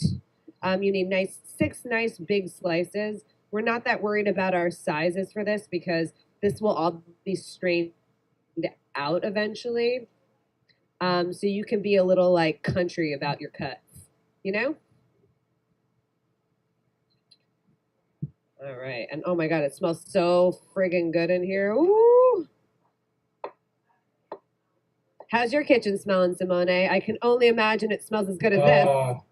I don't know. It smells pretty good. I don't know if it smells as good as yours, but it smells pretty please. good. I bet it smells better. So I'm going to use a little bit of I'll put that up. like a little chef trick. Okay, tell us a chef trick. For this amatriciana sauce. So to add a little bit of a different sweetness of the sauce, we will also deglaze the pan with a little bit of balsamic vinegar. Oh, and what is balsamic vinegar gonna do? Well, what is deglazing? So deglazing is basically when you make, when you toast something in the pan, you saute your onions, you saute your pancetta. It start like caramelize and sticking to the bottom of the pan. Yes. So all the goodness, you don't want to waste it. So when you throw a liquid into this hot process, which is a caramelization of fat and sugar, and you add a liquid, which is a balsamic vinegar that we use, and a little bit of red wine, just a drop. So adding this liquid, basically, you unstick all the goodness that you have at the bottom of your saute pan, and you actually melt them a little by little by mixing all the ingredients together, and you make a sauce that is kind of like a jelly. I don't know if I can show you. I wish I can, but let me see if I can show you. What happened? What happened? Oh, there it is. Okay. Okay. So these are your little pancetta strips and the onions, and we see the browning and the syrup from the balsamic vinegar and the red wine. So you see all this stuff over here, gluey syrup? That's the wine, the balsamic vinegar, and the fat of the pancetta, all mixed up, and it's a reddish sauce. Beautiful. So we're gonna mix this one with the tomato sauce now. Okay. And review what was in your tomato sauce that you made a little bit ahead of this. So I used here I am again. I used garlic, onion. We sweat the onions. We toast the garlic. We put the onions into the toasted garlic. We sweat the onions. We add the tomato from a can. If you have plant tomato, it's fine. Samarzano, always better. Otherwise, you can use chopped tomatoes, or you can use a tomato sauce. But then you cook onions and your garlic with a spring of basil, the entire thing, everything. You just throw it in the sauce. You let it cook it for 20, 30 minutes. Take your basil back out. You can throw it away, and you have your beautiful tomato sauce ready for any pasta, or to use it for another sauce like I'm doing right now. Beautiful. So I'm gonna add my tomato sauce to the pancetta and onions.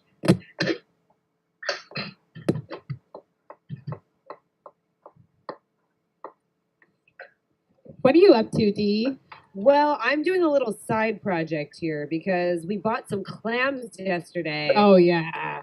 And so I'm going to sneak in a little like pasta alla vongole. Maybe not with the tajarin. We'll see if the lo mein noodles, which again are very similar, so like an egg noodle, if we get to that. If not, we're going to have it prepped for tomorrow. Because that beef stew was not going to be done for tonight, so we'll have that for tomorrow as well. Oh, what's going on? I don't know what happened. Yeah, let's check in with Simone. How's it going over there? So now what's happening? So now I put the tomato sauce and I put it back on the heat. So I'm gonna cook the tomato sauce for 15. Okay. 20 most. In the meantime, we're gonna stretch the pasta. Okay. So now what are we doing with the pasta? Exactly. Now the pasta is ready to be stretched. Beautiful. So we put the lid on the tomato sauce. We let it go. Put the curry back. And we stretch the pasta. Okay, so do I need to have a pasta maker to do this, or can I handle this without one? So, of course, the best is having pasta machine. You can have the end one. It's beautiful. If you don't do, a lot of quantity of pasta, you don't need the electric one. I just bother this at work. Okay, no problem. I bother this at home, but if you do it at home, you can easily do it with a roller pin. Okay. Or if you don't have a roller pin, you can, I'm sure, 100% sure that you guys have a bottle of wine or bottle of water. Yeah. Any straight bottle, not shape, not any shape in the bottle, straight bottle of wine. Bordeaux bottle. Bordeaux bottle. And you just, roll it with your bottle. And so is tajarin a hand-cut pasta usually, or do you use the machine to do it? It's usually it's a hand-cut pasta originally. Okay. Now they use machine, of course, to make it. When you make big quantity, I use the Imperial pasta machine. But tonight I'm gonna carry by hand because I don't have. I don't have the cutters. Cutter.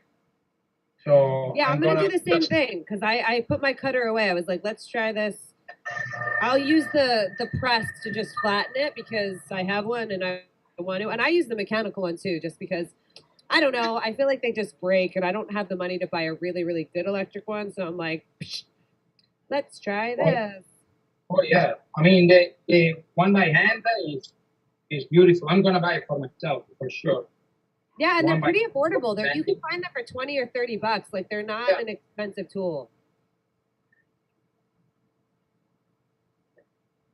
So I'm and of course, if you go and get the Imperial one, you should can if you use it, it never breaks. But you can always find like something very cheap if you use it one times. Mine is loud. And I need to keep adding a little flour to this one, I find, because it's pretty wet.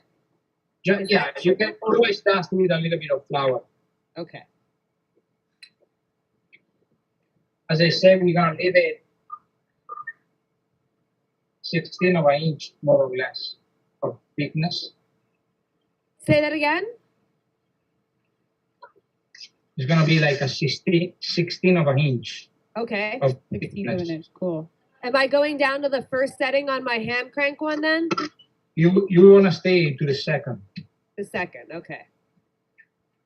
That looks like a used condom. Yeah, my fucking thing is not on the counter properly, so that's exciting, and I did it badly, but that's okay. I went down to 1. That was a which compliment. Too much. It looks like a cute used condom is the compliment. Oh, that's interesting.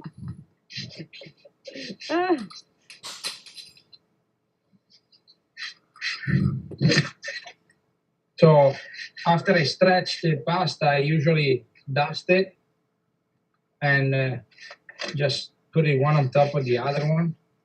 Yeah. So you kind of save the space right here.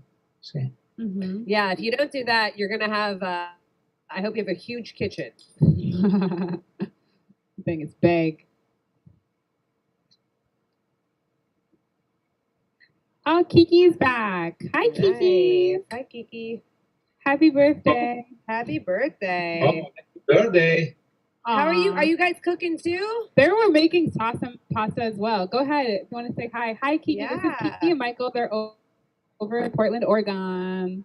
Oregon, Nice. whatever. How's it going over in Portland? Oh, we can't hear you. Oh, there you go. Hey. Another town that's having some issues because President Fuckface, unsurprisingly, decided to enact military rule. So not Like we all know surprised. knew he would Yeah. one day. Kiki, for whatever reason, I still can't hear you, but you look amazing. Happy birthday. We'll come back when your mic is on.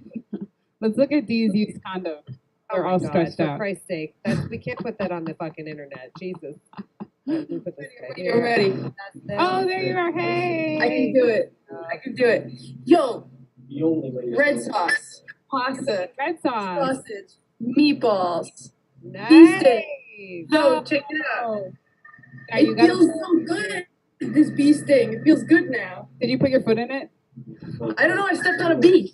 You stepped on a bee for your birthday. I just That's stepped on a bee like 2 minutes ago. Yeah. Oh, Nice. That's great. I think that means like 700 years of good luck or some horse shit. Yeah. Right?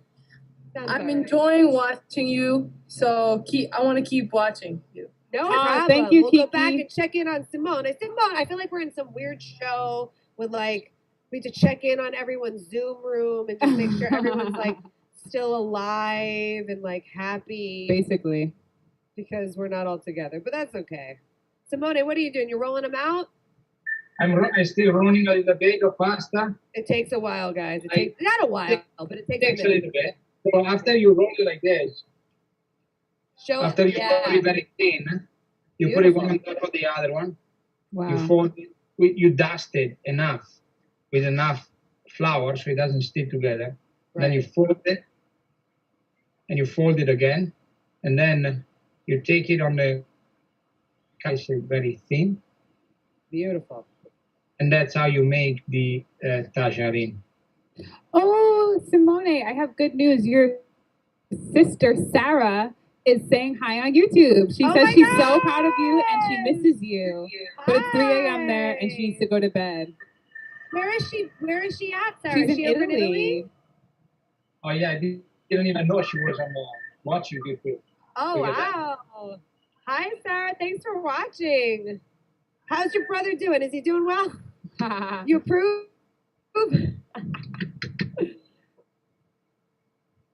All right, let's see. I want to see how you're. And we're going to hand cut the Pairing. lo mein too. So the same technique that Simone described, stacking, folding, make sure everything's floured, and then slicing, same thing. Same idea. I'm sorry that my hand crank freaking pasta machine. She needs a little bit of olive oil. She needs a little bit. You're right. I should just put some on right now, actually. A natural lubricant. That's what we do, you know. It's always right there. Yeah, right? All right. Let's see if I can get this. Beautiful.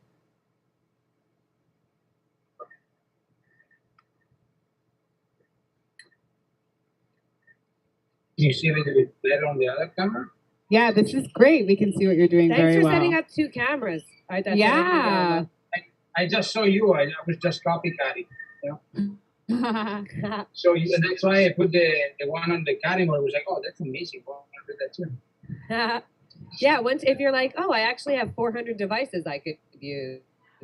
And that's where the problems start, Yeah, let me tell you. when you get too many. That's The funnest part of Zoom is you can be on multiple mobile devices, so like phones, iPads, whatever, but you can't be on multiple computers in the same Zoom call, which is just makes a lot of sense. Only one computer, but multiple devices. Yeah, it's very strange. And you know what the best part of Zoom is? When you're on Zoom, you can't Zoom. Yeah, you can't zoom in on your video. Even if you're on like a phone where you would have that capability, they're like, Oh, you cannot zoom it? no, we've tried. You can't Zoom on Zoom. You No can't zoom zooming on Zoom. So ironic. That's definitely an hashtag already. I'd make it if I weren't too miserable trying to use Zoom, you know? Oh my god. And someone Zoom. I didn't put the olive oil in the right spot. God damn it. Oh, it's squeaky. So squeaky. Your mic isn't picking it up too much though, thankfully. Good, okay. My ears are bleeding, but you'll survive. Okay, so now back to the cutting board.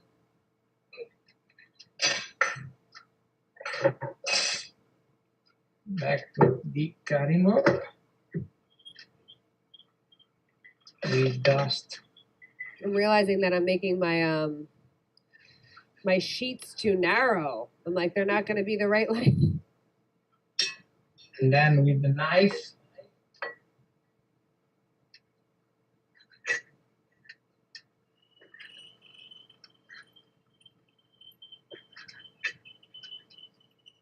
Should I put some tunes on, guys? Yeah, maybe underneath, if that's okay with Simone. Sure. absolutely. To bake though. We've got all of our friends' original music so that we don't, they gave us permission to use it so that we don't get kicked off of YouTube. But I have a feeling they're still going to give us shit. I know. Even when we had the well, this was Facebook. Facebook has their own problems. But even when we had the herbivores on Crossfade on Friday. They own their own music. Yeah, they own their own distribution music. company or label. They were on the show with us. And Facebook muted part of our video. They're like trying to protect them, and it's like we were literally hanging out with them all night. We were advertising them. Mm-hmm. Yeah, exactly. So, Yeah. I'm gonna play some. Let's see. That's We're gonna play our why friend. they mute you, because you know you didn't pay them for advertising someone. Exactly. Yeah. That's exactly it. I imagine. This is our friend Nephew Swap, who has put out a lot of music this year already. You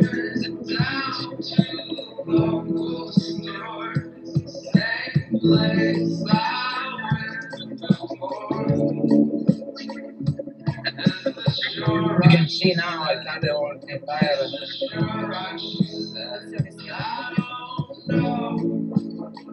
Oh, there it is. Oh, it looks beautiful. Can you hold it up close to your ear? Yeah. Cool. So we're gonna let it dry a little bit on the cutting board now.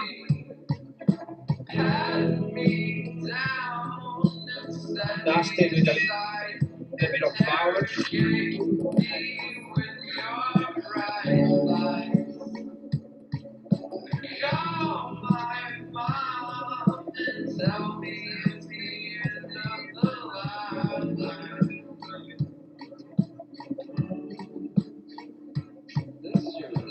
Right, yes.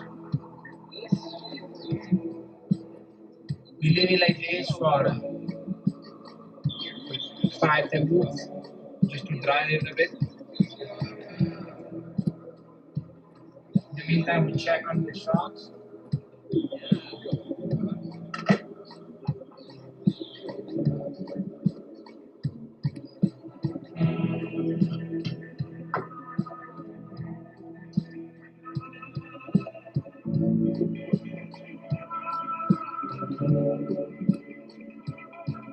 How thick am I cutting this, Simone? Can we see yours one more time? I'm doing like the fettuccine cut. How am I doing it? There we go. Ah, beautiful. How thick is it? Can you hold one up? Absolutely.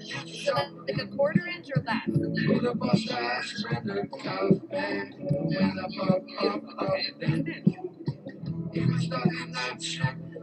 And is Tajari the name of this pasta? Usually Tajari is a little bit thinner. I wasn't very precise on my cut tonight. But yeah, rustic, you know. Rustico. Rustico. But yeah, this is a Tajari. Beautiful. Okay. It's almost like a spaghetti, but square. Square. Like a linguine? No, like a spaghetti. So, like small like a spaghetti, but instead of being round, it's square. Okay. Wow. Okay. Cool. Okay. I need to do a little glazing over here too. I'm a little behind you. I'm gonna add a touch of vinegar. Deglaze. Get all those yummy bits up. That looks good, Dee.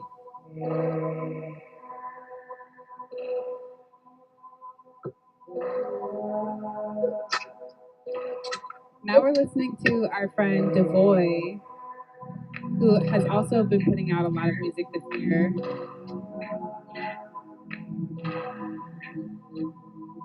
It's from his June 2020 album called Withered and Blooming.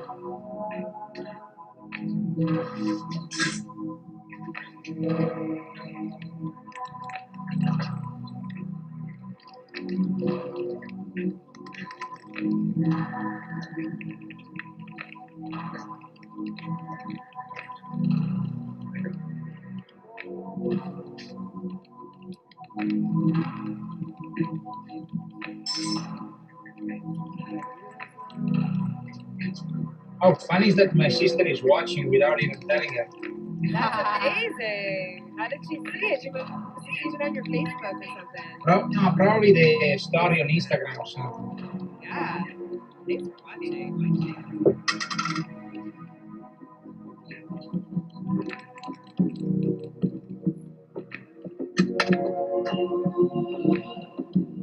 And how long are these noodles? Like 10 inches? Yeah, Something like that? yeah, more or less.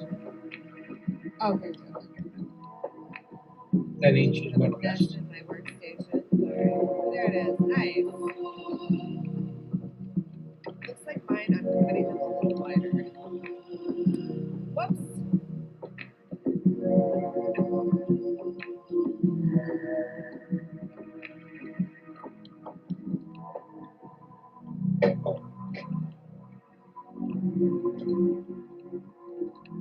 Now, do you have some hot water boiling? Is that a good idea now? Say what again? Sorry, I couldn't hear you. Should we start boiling some water now too? Pasta? Absolutely. You can always kind of put that on the stove early on, guys. You just let it kind of be there. I do apologize. I do very apologize because it's the first thing I did even before starting the setting up the camera. No problem. No need to apologize. So it's getting on there. You can cover it up to make it heat faster. Obviously, you're at home. Something happened on my. Oh, it froze? Oh no. That's all right. We'll get you His back. other in a camera's working. second. Here we go. Hey! Can you hear me?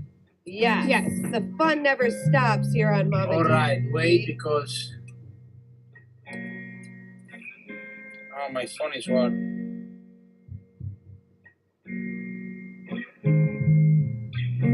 Love all the technology. It's great. Yep. So much fun. So fun. We're letting it spread out and dry out a little bit. Why do we let it dry before we cook it for like, what did you say about 50 All right. minutes? You're back. Sorry, guys, I'm back. No No worries. problem. I lost we're- my speaker. No, are we letting the pasta sit after we cut it for how long? About 15, 20, you said? Yeah, I mean, you can. The best would be 10, 15 minutes. Okay. It's just because you wanna get a little bit more texture, and so also because when you put it in the water, it doesn't stick together. So it kind of make the skin that we didn't wanna have it in the beginning with the dough itself. Now we want it a little bit. So when you throw it in the water, it doesn't become a whole bundle. It's Sure. it's nice. You don't need to add any olive oil in the water or nothing. Just a touch of salt. Make it salty, and your pasta is a little bit dry enough on the outside, so it won't stick in the water. Beautiful.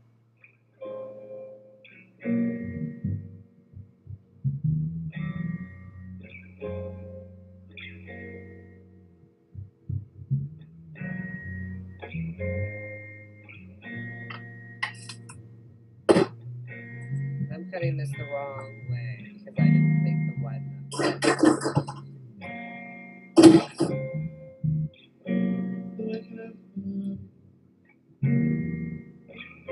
So I'm gonna.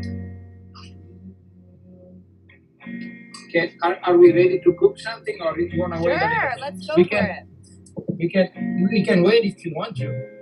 No, if you want to get going, that's absolutely fine. I'm just a little behind you, but I'll just follow along. Absolutely. Sounds good. So I'm gonna make 1 second a space over here in my sink so I can drain the pasta later on. Sure. Mise en place.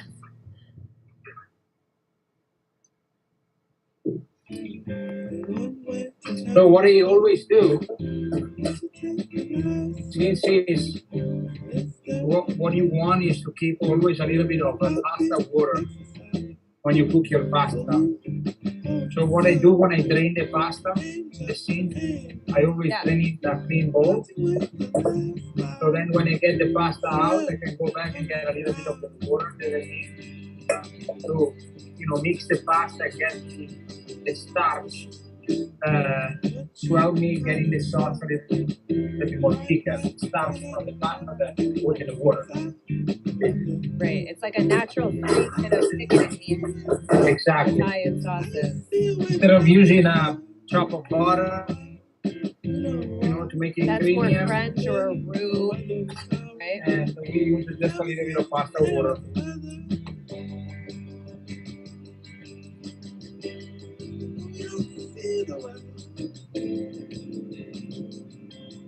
So I'm getting my water to boil.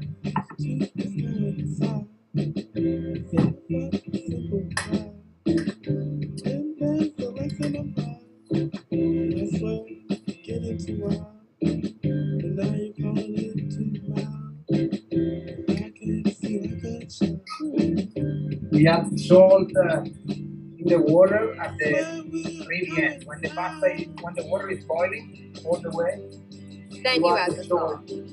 right before you put the pasta. You don't add it before. You won't add it when the water is cold. You want to wait at the last minutes right before you put the pasta. You taste it and you go.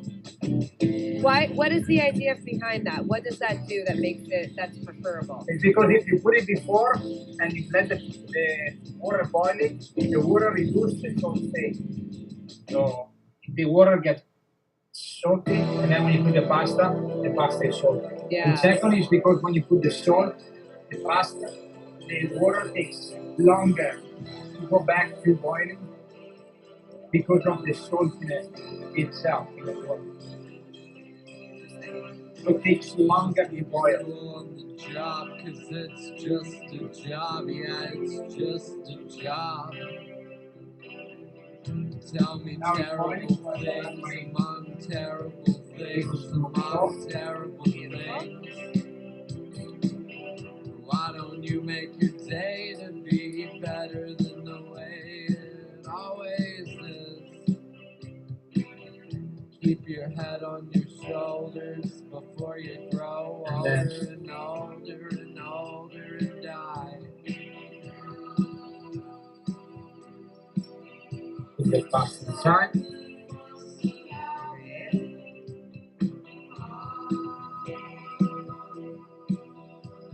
As soon as you put the pasta, you wanna with the fork or a tongue, without breaking it, but just slowly mixing it to help the water and the spaghetti and the tangerine to mix evenly, so they don't stick together, so they cook evenly. Just make 'em that way with your attitude. Separating the miles and the miles and the miles of the piles of the shit I've been through. Quit living in the past, you're just making an ass of yourself and your family. Now we cook it for 3 minutes. Go to work and smile for a while and see And you only want to do this once your sauce is Absolutely. ready for you, right?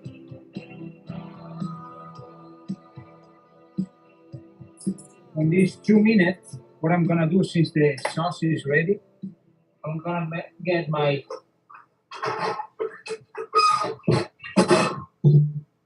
other bowl. Okay.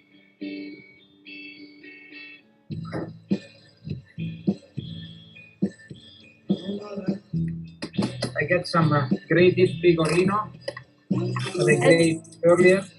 Okay. And let's go through what pecorino cheese is. Pecorino cheese is cheese. There is actually 2 different pecorino cheese. One is from Sardinia and one is from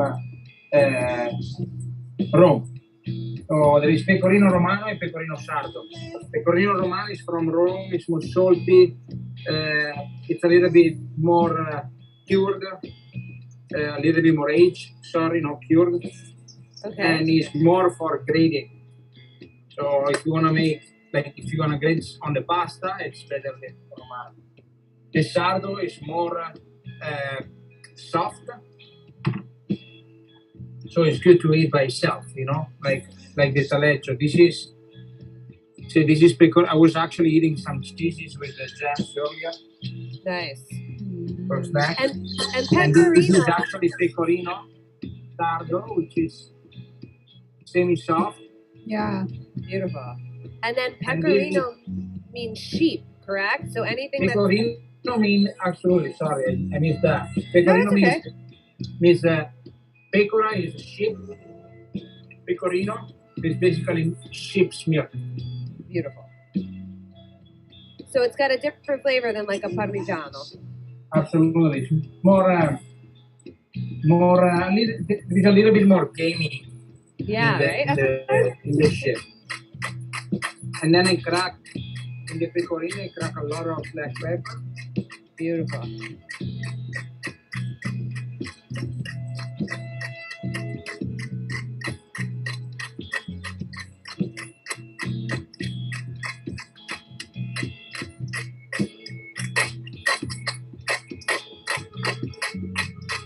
And in the cacio e pepe, which is what I'm making right now, Uh-huh.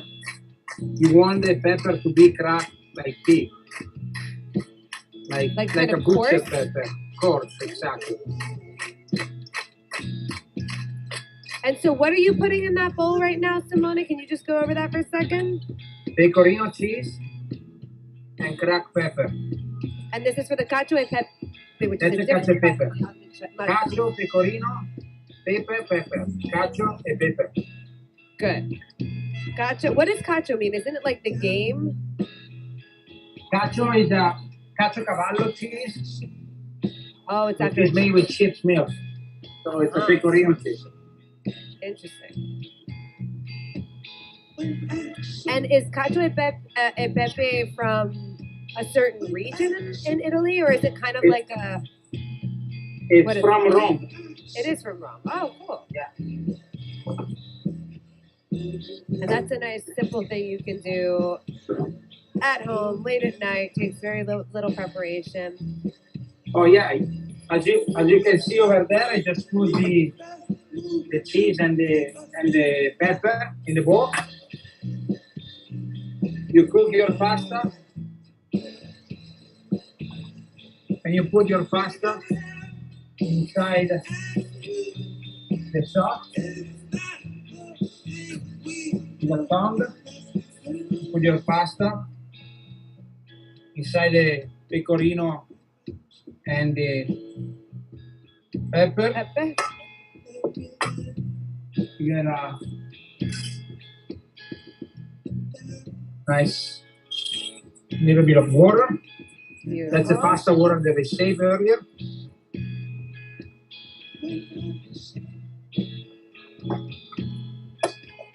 And then you mix it together. And you want to make it kind of like a creamy sauce. So if it dries too much, you just keep going with a little bit of water. And that water is nice and hot still because it just came out of the boiling pot of pasta water. Absolutely. And the starches, like you said, that are in there, that's You're going to steaming, help. you see. Yeah, beautiful. That'll help melt the cheese. Melt the cheese. The starch will get together with the cheese as well and makes the the creaminess that you're looking for. Now it's already melting. You can see that little by little it's getting creamy. And you're not adding any salt yet because you've already added cheese and you've got salt from the water. Pecorino is a very salty cheese. So you don't want to add any salt until the very, very, very end. But if you need salt, that means that it's missing cheese. There you go. I actually have to run into the garden and grab basil. So give me 3 seconds. Let's put the camera on Simone. Absolutely. So I'm gonna keep mixing my pasta, my tagliarini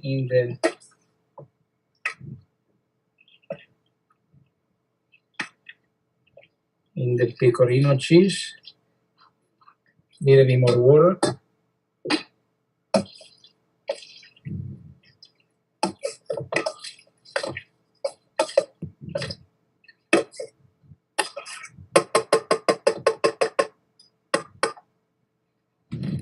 Look who didn't do her mise en place properly. Shame on you. This girl, she How had to dare run you. to the garden. What kind of horse shit is that? Can you Next time imagine? you have to bring a camera with you so we can see the garden. Oh, it's It's a dark- it's a horror bit show dark right right now, now. but soon you'll see the garden. And here is Oh, go ahead. Yum. And Oh, I'm now- making my, let me see, let's see what you've got there. a little bit of olive oil. With the cacio e pepe? For the cacio e pepe, but don't tell the You're not supposed to do it, Romans. but it gives No, it a I little don't more moisture. Ooh, are we cheating? I love the good. This is a good olive oil. Yeah. I love at the end to add just a little bit in my pasta anytime, fish, meat, whatever it is. I always add. My mom used to just put like a few drops on my pasta every time she was making it. So I grew up with just adding or cheese and oil or oil, anyhow, Yeah, I just like the smell of it. sure. And cacio e pepe is the nice dry sauce, like if you're showing everybody that. It's not a big, we're not adding a lot of liquid. The liquid you're adding from the pasta water is just to kind of keep the sauce going and coating the noodles and keep it like cooking up to like where you want it to be, al dente, right? Yeah, Not a so wet sauce like the matriciana it is. becomes creamy with your pasta water, when you add your pasta water. So it kind of melts down the pecorino cheese. and you get this creamy sauce. Creamy sauce. It's like an Alfredo. Kind of. You don't use any cream. It's only melted cheese and water. That's it. So it's the ultimate, healthy Alfredo, if you want to put it. Yeah, exactly. It's like a quick and dirty mac and cheese. You don't really need to have much in your fridge. He's literally using pasta, salt in the water for the pasta, not added to the sauce, pecorino romano for grating, Yeah. and that's it. And he likes to finish it with a little bit of olive oil, which you also will have in your pantry. So this is like all you really need is a box of pasta and pecorino. It's great. Or you can make the pasta from scratch using these wonderful techniques that you guys just showed us. It's true. It's true. Sherry, she's there for a reason. Look at her bringing it home. And listen, let me tell you guys, okay, I don't know how to cook at all. And guess what? He taught me how to make pasta. So that's right. If I can do it, you can do it. There's no excuse. Don't be me. Let's look at the overhead for a minute. I use my pasta cutter to cut my lo mein. I use the kind of like their version of like a linguine cut. And I'm doing the same technique that Simone did. I'm letting it kind of just dry out. It's going to be the same principle. And this we will cook. I'm going to let it dry a little bit so that I can place it and freeze it for tomorrow. And we'll make our beef stew tonight and finish it tomorrow. And eat that for lunch. If that's okay with Share Bear. That's okay. Almost got my water boiling. My sauce is looking good because Simone taught me how to do it just right. Can you give it a little swirl for us? Here is the amatriciana. Ooh, let's see it. Ooh, gorgeous, baby.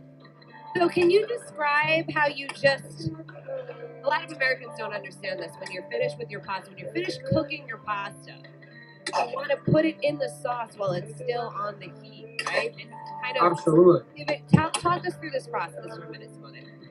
Well, you wanna always use the minute in the sauce for two reasons. One is because you have the releasing the starch in the sauce, and second because when you cook in the water, the pasta is absorbing the water to cook.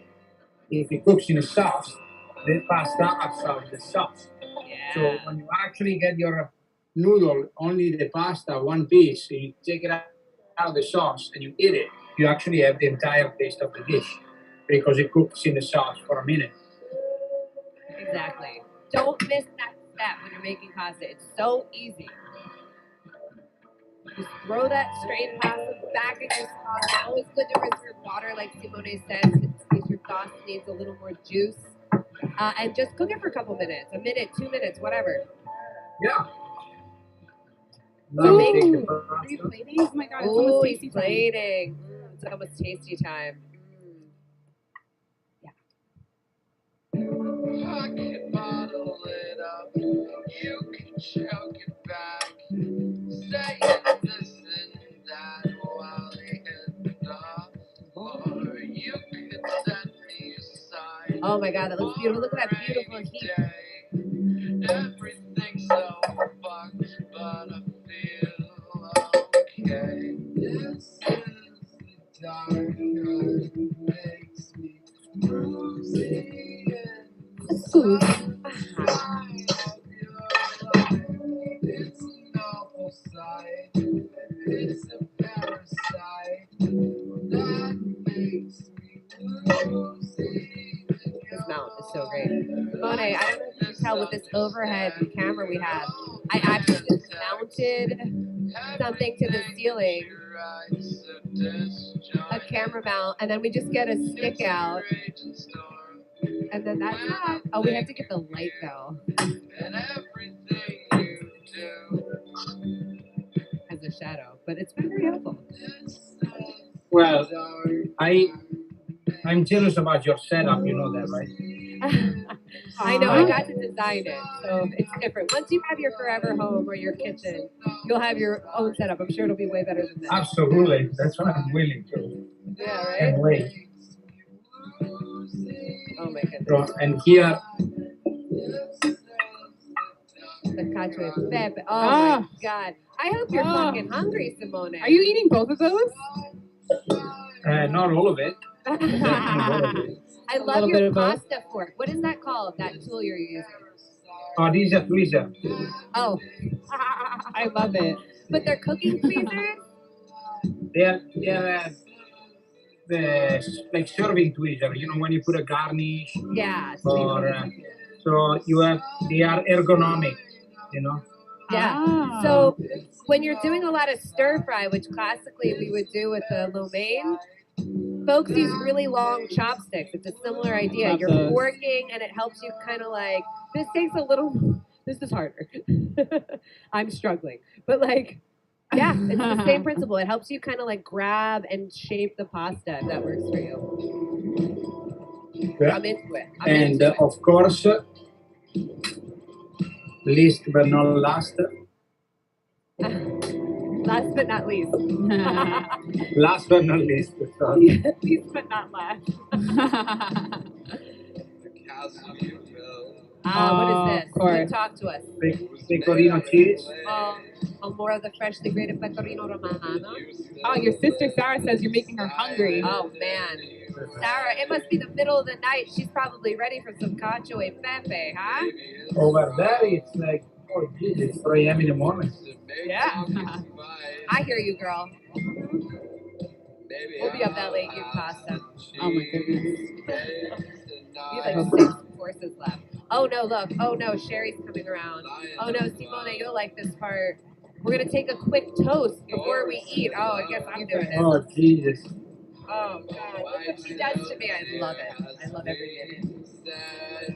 Oh yeah.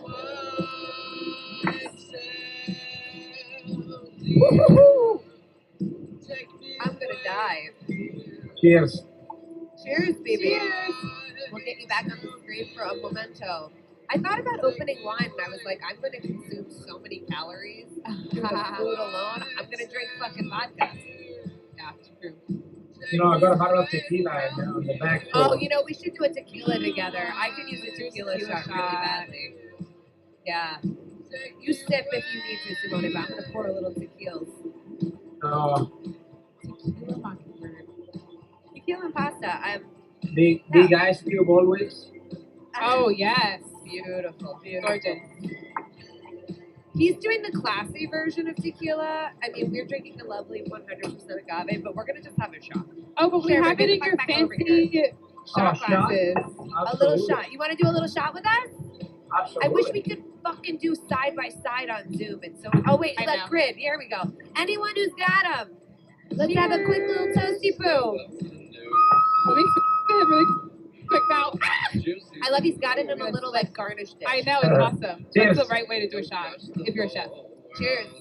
Salud. Cheers. Damn, do you know lime? Come on. Woo!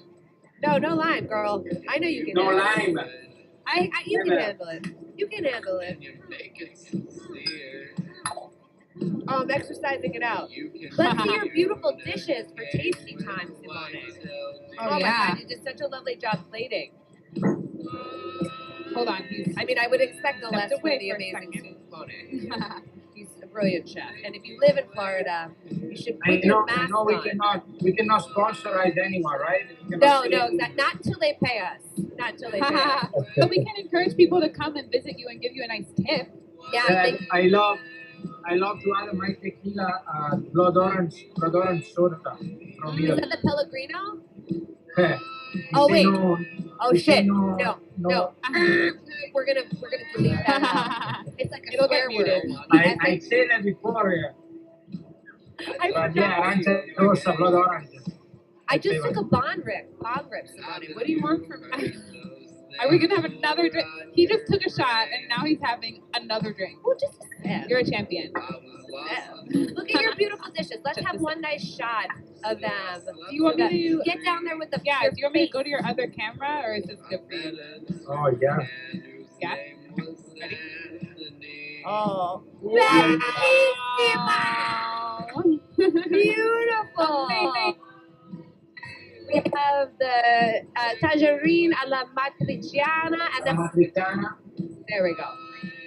and cacio e pepe. Wow. It's Beautiful. gorgeous. Well, you gotta wait for us. You gotta sit and have a snacky while we cook, huh? Oh, yeah. enjoy your hard work. That was so fucking beautiful. You can tell me everything I'm like fucking up over it. No, I'm kidding. Well, so now my preparation of the amatriciana, I didn't have a tomato sauce ready. The way I was doing it over here is I cheated in the garlic when I did my saute, in my case making, because I did pancetta or guanciale. So I had added a little garlic to our red onion mix. And then I'm hopefully just cooking it down a little more to help all those flavors stick together. I have a big strand of basil from the garden. Remember, I went out and got that. So that's in here doing its job. And hopefully, I mean, I know for a fact it's not going to taste bad, but it's going to be good. I mean, I can smell it. It's not going to. It's not going to be completely on matriciana, but it'll be good. Okay, so my water's almost boiling. So we're doing the salt at the last minute. Although I don't know where the hell I put it. Oh, here it is. Great. Put a little bit of that in. I'm going to let it keep coming up to a boil. And I have a question, Dee. What? Because I don't know what I'm doing in the kitchen. Oh, okay. When I want to make pasta al dente, how long should I cook it for? Oh, well, I'm sure Simone can answer this better, but it really varies on the type of pasta. It's all about how thick that pasta is and how much surface area, how much surface contact it's getting with the hot water. Mm-hmm. So usually with dried pastas, it will say on the box what you're doing. You probably want to round down a couple of minutes, 1 or 2 minutes, okay, so that you can do that last minute in the sauce, like Simone showed us earlier. Remember, even when he's tossing the cacio e pepe, which is off the heat, there's still heat being added from the hot water. It's still already hot. So as you're moving everything around and working it, it's going to keep cooking. Oh, okay. As long as there's heat, things are going to keep cooking, right? So it's just about gauging that. With fresh pastas, though, it's really fast. Okay. So, Simone, when you put your fresh pasta in the water, what was a good sign to know that it was done cooking? That it was about time to pull it out, it was al dente? So when you pick it from the water and you snap the pasta, you snap it. Yeah. Oh, when you pinch it, okay. You pinch it, yeah. You pinch it. When you pinch it, you see just a little bit of a whiteness just in the middle. Okay. So when you see that, you take it out, you put in your sauce, you finish a minute or two, and that's it. Your pasta is cooked. Perfecto. Beautiful. All right, I'm really loving the way my sauce is looking. It's very chunky, and I can't wait to put it in my mouth. That's amazing. All right, water's going. I'm not super happy with how hard it's boiling. I want to get it. We're listening to my friend, ISRAELIAN, incredibly talented. He's putting out all this one-man show music right now, and it's fantastic. Fantastic. Thank you for sharing your music, everyone, tonight. Yeah. Ooh, we're working on alternatives to the Facebook fiasco. So many people who are live streaming these days are getting their shit kicked off because they're playing music by, extant artists, and it's not that we don't want artists to get their fair share. God knows platforms are getting such a small cut anyway. Right. But of course we want music, so now we're reaching out to all of our friends. And friends of friends. And even if we don't know you, let's make friends, because if you have great music, please send it our way. We almost have the website done, so we'll have a little landing spot to send you to. Bushwood Vinyl. We're going to be streaming. We're starting with these collections of tunes to bake. So when I'm cooking, I need some tunes to bake to, and we need them for our shows and everything else here at Mama D TV. So if you're down, send us your stuff. Find us on Instagram or wherever. We're on all the people. Yeah. Fucking Mama D TV, whatever. You'll find us. Unless you're I don't know, technologically impaired, willfully or otherwise. And we'd love to hear from you. So thank you. Thank you to everyone tonight for sharing their music. Why don't you go through some of the artists we featured tonight, Sherry? Of course, yeah. So we had 5 current artists. I'm actually going to throw in one more, our friends who were watching before. But let me just go through the list. So we've listened to DEVOYE, who spell it. DEVOYE,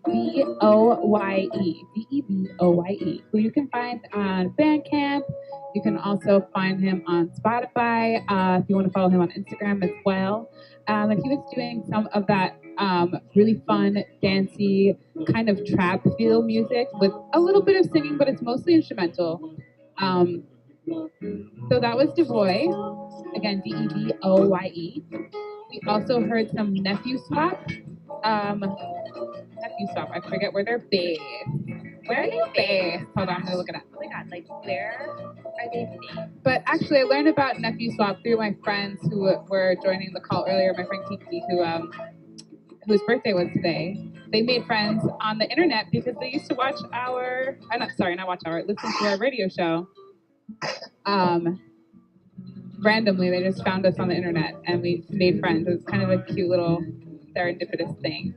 What radio show, Cher Bear? I used to do a radio show back in my college days with my friend Kiki.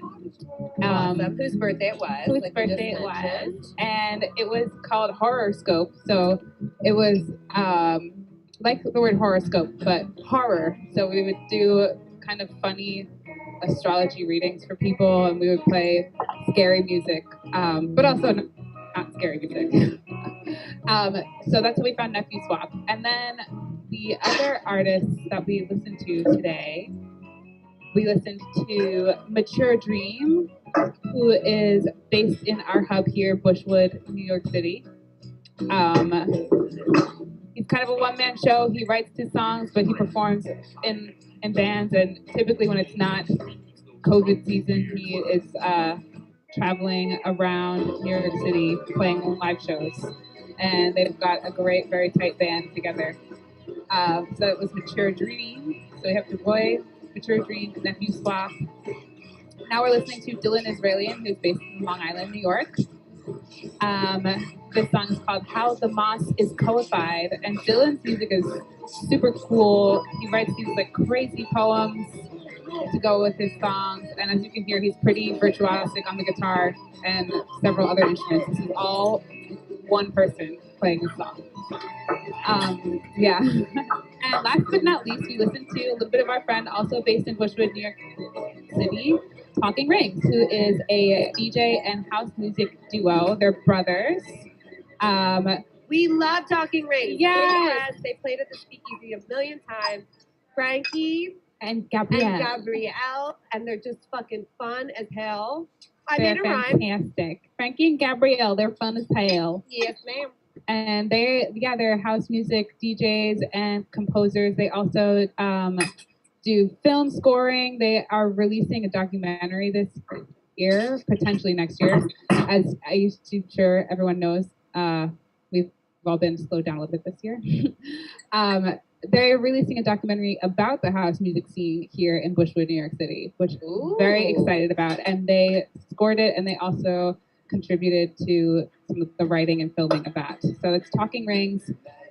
Everyone's on Bandcamp. Everyone's on Instagram. It shouldn't be hard for you to find them. There you go. And everyone from their home. Everyone what? From their home. Oh, yeah. Everyone from Rome. Is your sis, wait, from Rome? From their home. From their home. Yes, exactly. Yeah. Broadcasting live in our sweat. Yeah. Yeah, I really love the whole top up culture we have now. I know. Y'all right? don't know this. I'm in my goddamn drawers. You know, why wear pants anymore? No one needs pants. No, I'm kidding. She's wearing shorts. I wore a skirt. I was channeling my Nona. I was like, let me wear not an old lady skirt, but questionable skirt. Little skirt. In homage to my. Can you do a my spin? grandma. Can I sing? No, do a spin. Oh, no one needs to see this shit. No, I can't spin. No.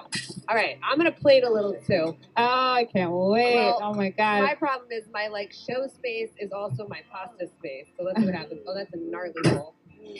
I've been over here staring at Simone's beautiful plate now. Oh my god. Bella.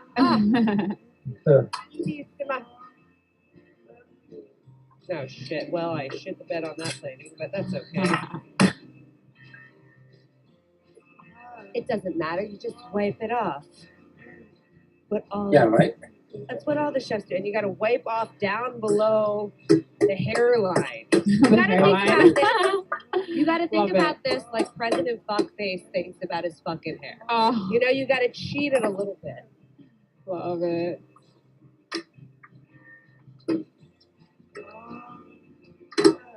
I'm very Thanks. excited to try this like hyper enriched noodle because I haven't, to my knowledge, I haven't tried it before. I don't know. I'm sure maybe it's been served to me before, but I haven't made them, so it was interesting to play with. These doughs, you know? All right. And then I've got my pecorino romano.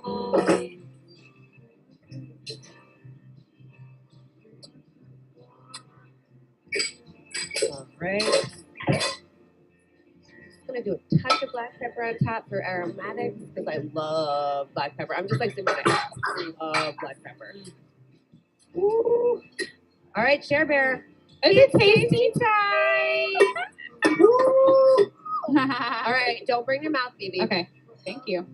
So we're gonna just keep gnawing on this while we clean and while we make other things. So Simone, trick question. When you make a linguine alla vongole, how do you approach it? So you get your clams. Yes. You start with the garlic. You put your clams down. You deglaze again with white wine. Yes. So they made the classic noise. It has to be nice and hot. Yeah. So you put your white wine. You close your lid. So you steam your clams inside the white wine and the garlic and the olive oil. And then when the clams open up and they let the juice down, you just add a little bit of just a little square of butter. You mix it, your vongole and your sauce like this. You squeeze a lemon inside the clams. You get your pasta ready inside the clams. You saute the whole juicy and shell in the shells with the clams. You saute all together. Same You idea, add a right? fresh parsley at the end. Beautiful. That's all. Anything we need to know about preparing our clams? Is there something like, when we do mussels, we want to make sure we soak them and let all the sand kind of anything because they grow close to either the ground. Definitely, you wanna soak them in water for about 20 minutes. Actually, if you put salt in the water, they will relieve the sand by themselves. Okay. So if you add a little bit of salt in your water, you leave them in the fridge for about like 20, 30 minutes. When you take them out, you just gently take them out of the water so you leave the sand on the bottom. Great, and yeah. you put it in another bowl and you just shake them a little bit with water. So you just rinse them out nice inside and out. And then you put it on a platter with a towel underneath. And you just let them dry a little bit before you use it in the plate, in the saute pan. Amazing. I always do. I know this is not traditional at all, but I always put a little bit of chopped chile pepper and bell pepper, like a very fine like brunoise, in with the garlic on that hot oil. And I know that's not standard, but adds it adds some like other flavors to the sauce, and I find that kind of fun. I don't know if that's like sacrilegious. I feel embarrassed. Absolutely not. You can definitely add a little bit of. They use Calabrian chili. Oh yeah, that would be beautiful. I don't have any Calabrian chili, but You just take a Calabrian chili, fresh Calabrian chili, or the one in olive oil you find in the grocery store. You just chop them finally, and when you add your butter or when you add your garlic before, or you start with the garlic, olive oil, and chili. Calabrian chili in there before you add your wine and everything. Yeah. Or you can add it when you add your butter at the end. Depends on how spicy you want it. Yeah. I'm eating the amatriciana, and it's fucking delicious. It is. It's actually. Me too. It's so good. It's so good. My three favorite pasta sauce. I don't know why, but they are from Rome. It's a carbonara, matriciana, and cacio e pepe. I was gonna ask. Carbonara is the other one that I really love. I love It's my go-to when I used to go in New York City in an Italian place called Via della Pace. Ah, where was that?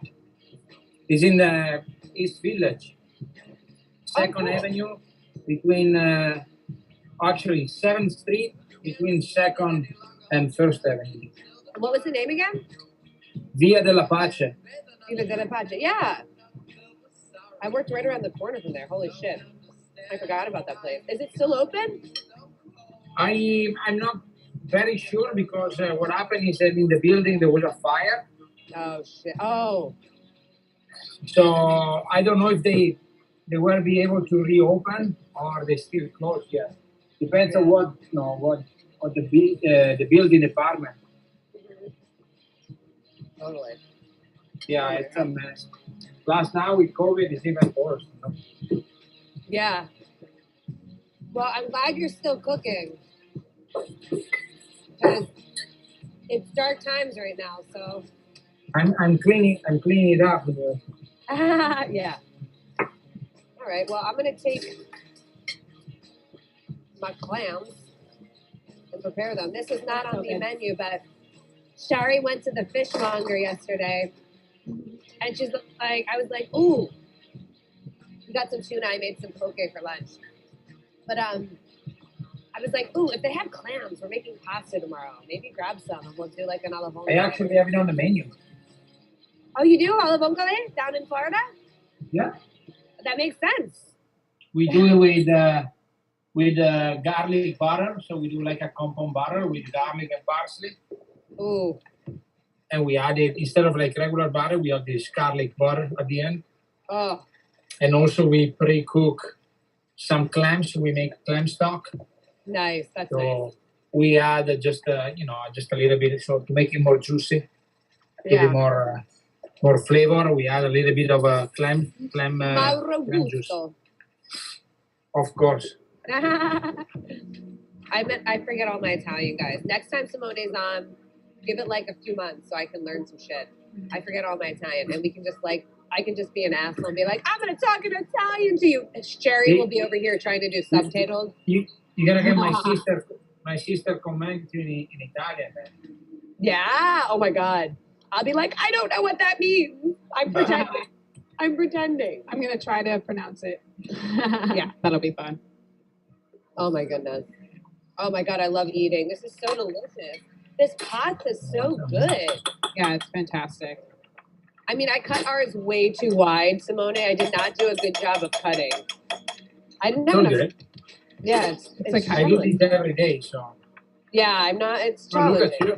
Beautiful. Yeah, I mean, I'm gonna eat the shit out of it anyway. Simone showed you how to make the true amatriciana sauce, and I showed you how to make the American bastard version with bacon and fucking like not proper pomodoro. Oh, but it's still tasty. Like you're not gonna be sad about it. I mean, when you eat it and you sad, there is something wrong, though. Yeah. You cannot eat and be sad. No, it's terrible. Don't do that.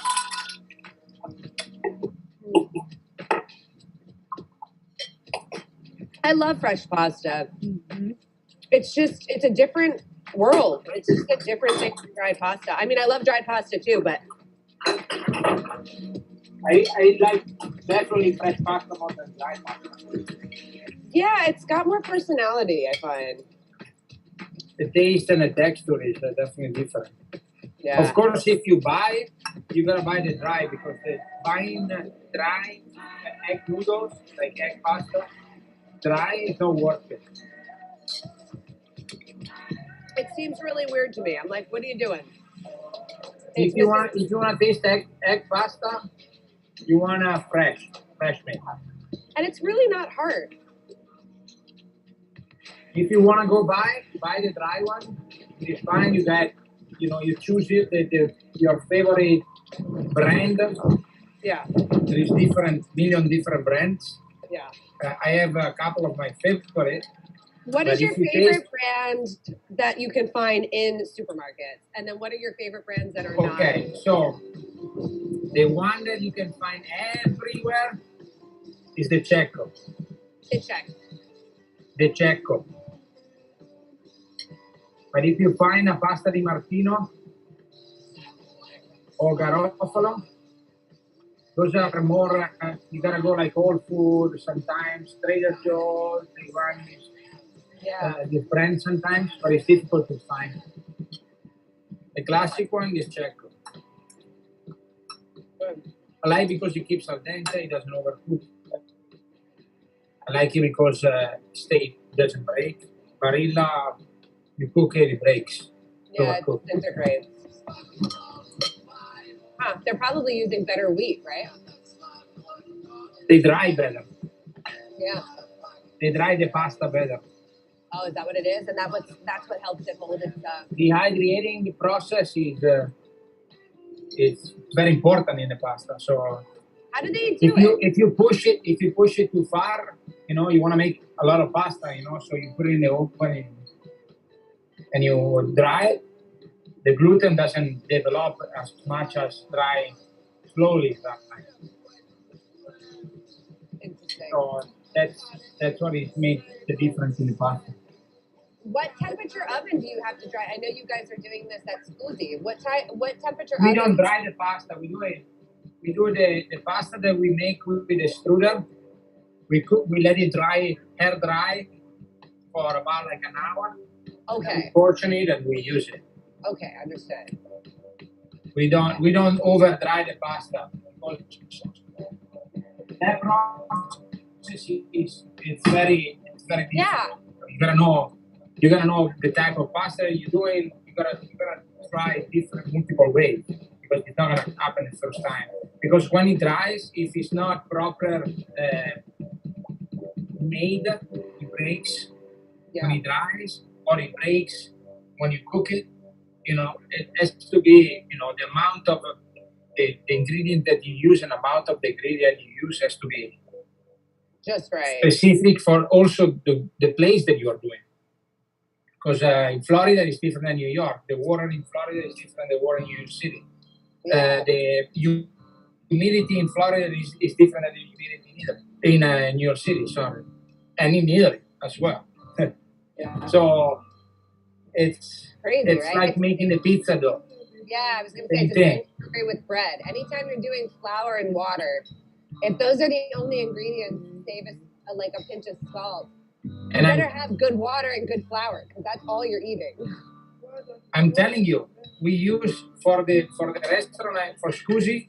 Yeah. Right now, we use the same recipes that we use in a few of Laurent Tirondelle restaurants all over the world. And I had to change the recipe because it was not coming out here. The same recipe that they use in New York City. Yeah. For example. What was the problem you were running into? Because I know the water where you are. Coincidentally, I know West Palm Beach and Jupiter. And the water is the public water is, what's the difference? Like, what's the difference from like New York, for example? It's, what do you have to the water in Florida is more heavy. Plus, the humidity in Florida. In the air. Oh my God, it's over the roof. It's unbelievable. So humid here. Yeah. So you gotta use a little bit of less amount of water because the place is humid. Plus the process that we use, since we use a 3 days dough, because we make it today, we roll it tomorrow, we serve it the third day. Oh wow, okay. So if we let it rest outside the fridge for about 4 to 6 hours, the recipe was calling for 6 hours. Over here, we started looking for 6 hours, was overproof it. Yeah. Because the temperature is different, the humidity is different. So that's why, you know, every time you use, even the same recipe, it doesn't work in everywhere. Yeah. Because especially when you use flour and water, flour and yeast, which is alive, you like every single thing counts. You know, the water, the humidity, the air, the flour that you use, the amount of time that you mix it with the mixer, or if you do it with your hands, the amount of time that you fold it with your hands. because also your hands are warm. So Yeah, if you're really nervous, you're gonna be hotter. You're gonna make it hotter. You're gonna make it the dough more nervous, like you said. Yeah. And so what does overproofed pasta dough look like? Because I don't think I've overproofed. No, pasta dough doesn't overproof because there is no yeast. Right. The pizza. The pizza overproof. What happens to it though if it gets too wet and too humid? How will you recognize that? I mean, when you work it in the mixer, and you see that you still having flour around your bowl, and the dough is just rolling by itself, that means it's too dry. Sure. If you see that it's sticking a lot on the side of the bowl, that is means it's too wet. So that's how you add a little bit of more water or a little bit of more flour. Do you find that in Florida where it is so hot sometimes that you have to day by day, like maybe you add a little bit more water or a little less water, just depending on the day? How crazy does it get? Definitely, when we do the dough, if you do it in morning or night, it is a different. The dough comes out differently. That makes sense. But, yeah, because the amount of humidity that is in the morning and at night is completely different. Yeah, also, it's a lot hotter at night. Also, when we use, like I said, the recipe that we used to have, we have to add a little bit of water because the humidity that is in the air actually add water to the dough. So we had to take a little bit of water out because in the 3 days process was too wet at the end of the process. It was not proofing on the way it's supposed to. Yeah. And we still daily working with this dough every day because every day changes. Yeah, that's what I'm wondering. I'm like, because the temperatures even the same recipe. Yeah, you have to tweak it the whole time, right? Yeah, it's very sensitive. I mean, again, you're using yeast, which is alive, flour, and water. So bacteria live in water. Yeast is a bacteria. Flour is just something that put it together and make it working. So it's just the flour is just there to feed the yeast that lives in the bacteria that lives in the water. Yeah. It's just 3 ingredients that makes a new life. So cool, right? I love doughs. I love talking about this with everyone. All the different kinds of doughs and batters. Bakery for me is like breading, pizza. It's one thing that I always love doing. Yeah, there's something about taking like 2 or 3 ingredients and being able to make like a million different things. It's pretty cool. It's like a whole world, pasta included, you know. And then every one of the shows we're working on for one day is going around the world and looking at everyone's different carb practices, how they're using different grains and particularly flours to make like dough carbs versus like a starch, like a bean dish or a rice dish that exists on its own. So it's pretty cool. It's such a gateway into so many different things. Like, you know, you start making breads, you can start making pita, you can start making tortillas, like flour tortillas. You can start going all over the place. Pasta doughs, pizza doughs, whatever. And it's just flour, water, salt, and maybe a couple other little things. Yeah, simple 3 ingredients that is a base for you to like do whatever you want.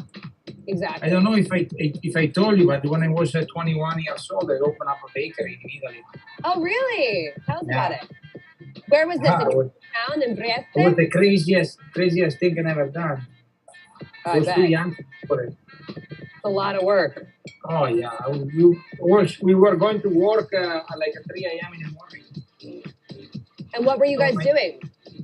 We were doing everything. We were doing sourdough bread, we were doing focaccia, we were doing pizzas on a tray, we were doing pastry, small like a petit mignon, a small like a pastry cake, the little tarts.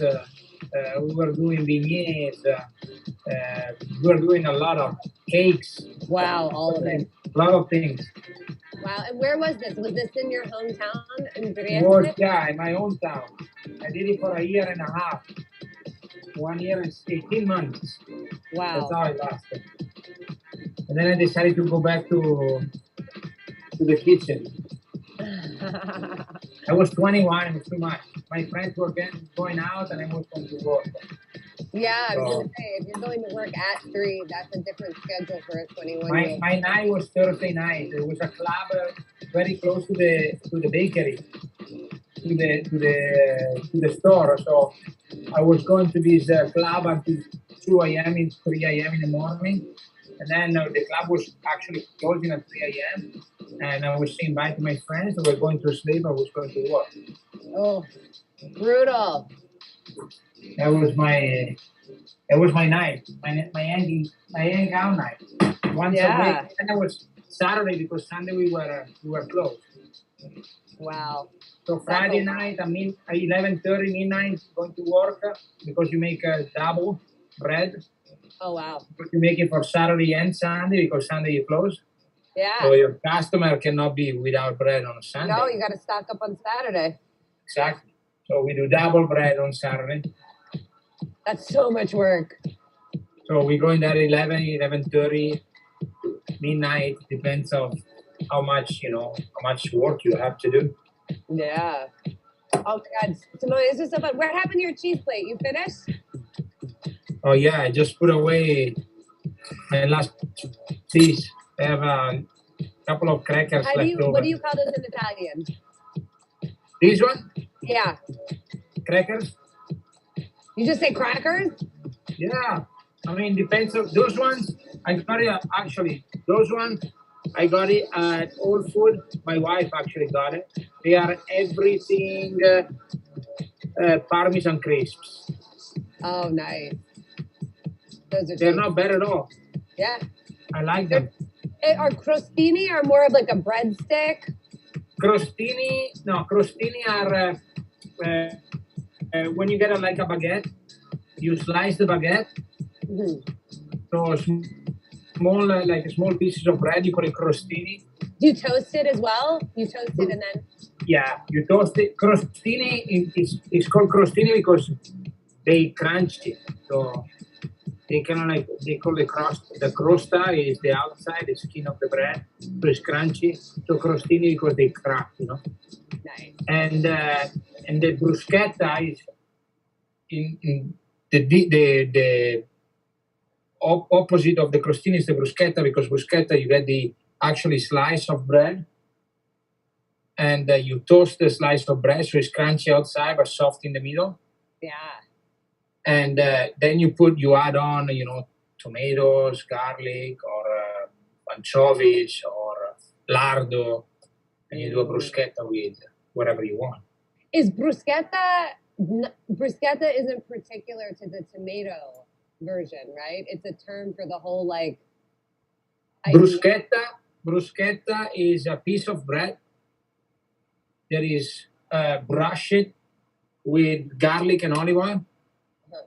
So you take your piece of garlic, so you take your bread, okay, you slice it thick, like a sourdough bread, like a loaf. You slice it like 3/4, you salt, a little bit of salt, pepper, and olive oil. You put it in the oven, you toast it both sides, take it out, you take a garlic clove, and you scrape the garlic clove on top of the bread, both sides or one side, whatever you want it.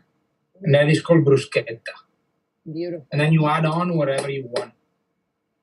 That's so cool. It's like a canvas. It's like a toasted bread, but bruschetta is because you brush it. It's crispy. You brush the garlic. Garlic on it. Beautiful. And it's crostini is just the toasted bread without anything on it. Crostini, yes, and they are smaller. Crostini. Teeny, yeah. Small. Bruschetta, crostini. Do it, bruschetta. Bruschetta, crostini. I love it. This is so good. Oh my gosh. Well, I'm waiting for my vongole to finish. I guess I'm making the Taiwanese beef tomorrow because it's too late. I had too much. We're testing out like how many recipes, how many guests, all of these things. It's been really fun, like cooking your recipes alongside you, Simone. This is so fun. Was so fun having being with you guys. It was so fun. Right? It's actually my first time that I'm having like a meeting, Zoom meeting, A cooking Zoom meeting. and YouTube live. Yeah, you have to check out the YouTube video later. Oh my God. But again, I can't believe it. My sister was. Oh yeah, you had one more comment from your sister, but it was in Italian, so I didn't want to say it out loud. I sent it to you in the Zoom chat if you want to read it to us. My computer died too. Oh, okay. Want me to try to read it? Or put it up here, Sherry. Can you? Wait. Chats, 14 chats. Yeah, there you go. He figured it out. Oh, she's talking to you guys. Uh-oh. What did she say? She said that you are fantastic and she loves your kitchen. Oh, thank you. Thanks so much for watching. It's so cool. I love that you're watching your brother and you're like, hi. Yeah, it's so sweet. Yeah, we're doing this every Tuesday. We're going to take we have one more week. Oh, no, next week we have Next week we're off. And then we're on basically through the holidays. It's going to be insane. Yep. And every week we're going to have a different theme. Once we start getting into September and October, we're going to start doing a little bit more of a cooking class program to help people learn some basic techniques, and not just techniques around cooking, but techniques around all things related to cooking. How to go shopping, how to organize your kitchen, how to invest in certain kinds of gear, a budget track, and a little bit more of a luxurious deluxe track, so that you guys can start. I know we've all been trapped already for 6 months cooking. But I think people are starting to realize there's some stuff to learn, and people get sick of their recipes even when they know a lot. So it should be a really fun time, and we'll have guests every month. I hope we can get Simone back for another round. We should do the next part, ravioli and dumpling. Oh. All different kinds We can of definitely stuff. do that. That would be cool. Wouldn't that be fun? That would be fun. Yeah, just looking at all these different preparations, and oh my God. You do it only Tuesdays, right? Yeah, Tasty Tuesdays. Tasty Tuesdays is the food day. But we have other shows. We have other shows too. I should mention them. Tomorrow we are releasing the first podcast version of our podcast. We've been doing it as a live show, but now they're going to be coming out on the day instead because that makes more sense. Our sneaky sessions. So that's where I sit down and I talk to a fellow artist and entrepreneur about what it is to create authentically and sustainably in this fucked up world economy. And then on Thursdays, once we get into the fall, we'll have another show for Thirsty Thursdays Cocktail Hour, but we're not there yet. So Tasty Tuesdays, live cook along, Wednesdays, Sneaky Session podcast. Fucked Up Fridays is our game show. It's a smoky, freaky quiz show. So we have on fabulous guests, and we play this game where we get really fucked up and answer all sorts of questions around the theme of the night. And then on Sundays, of course, we have our long-standing Sunday Baked Movie Marathons, which are our private Zoom call. Those are not on YouTube. However, our film festival at the end of August will be. This is the second year. It's going to be a virtual film festival. We'll start advertising the submissions process next week. The whole month of August is themed around film festival season. So we'll be talking to amazing filmmakers, some people from our film festival last year, as well as some pretty big people. And we'll be talking about genre and just what it is to try to get a show or a movie made in Hollywood and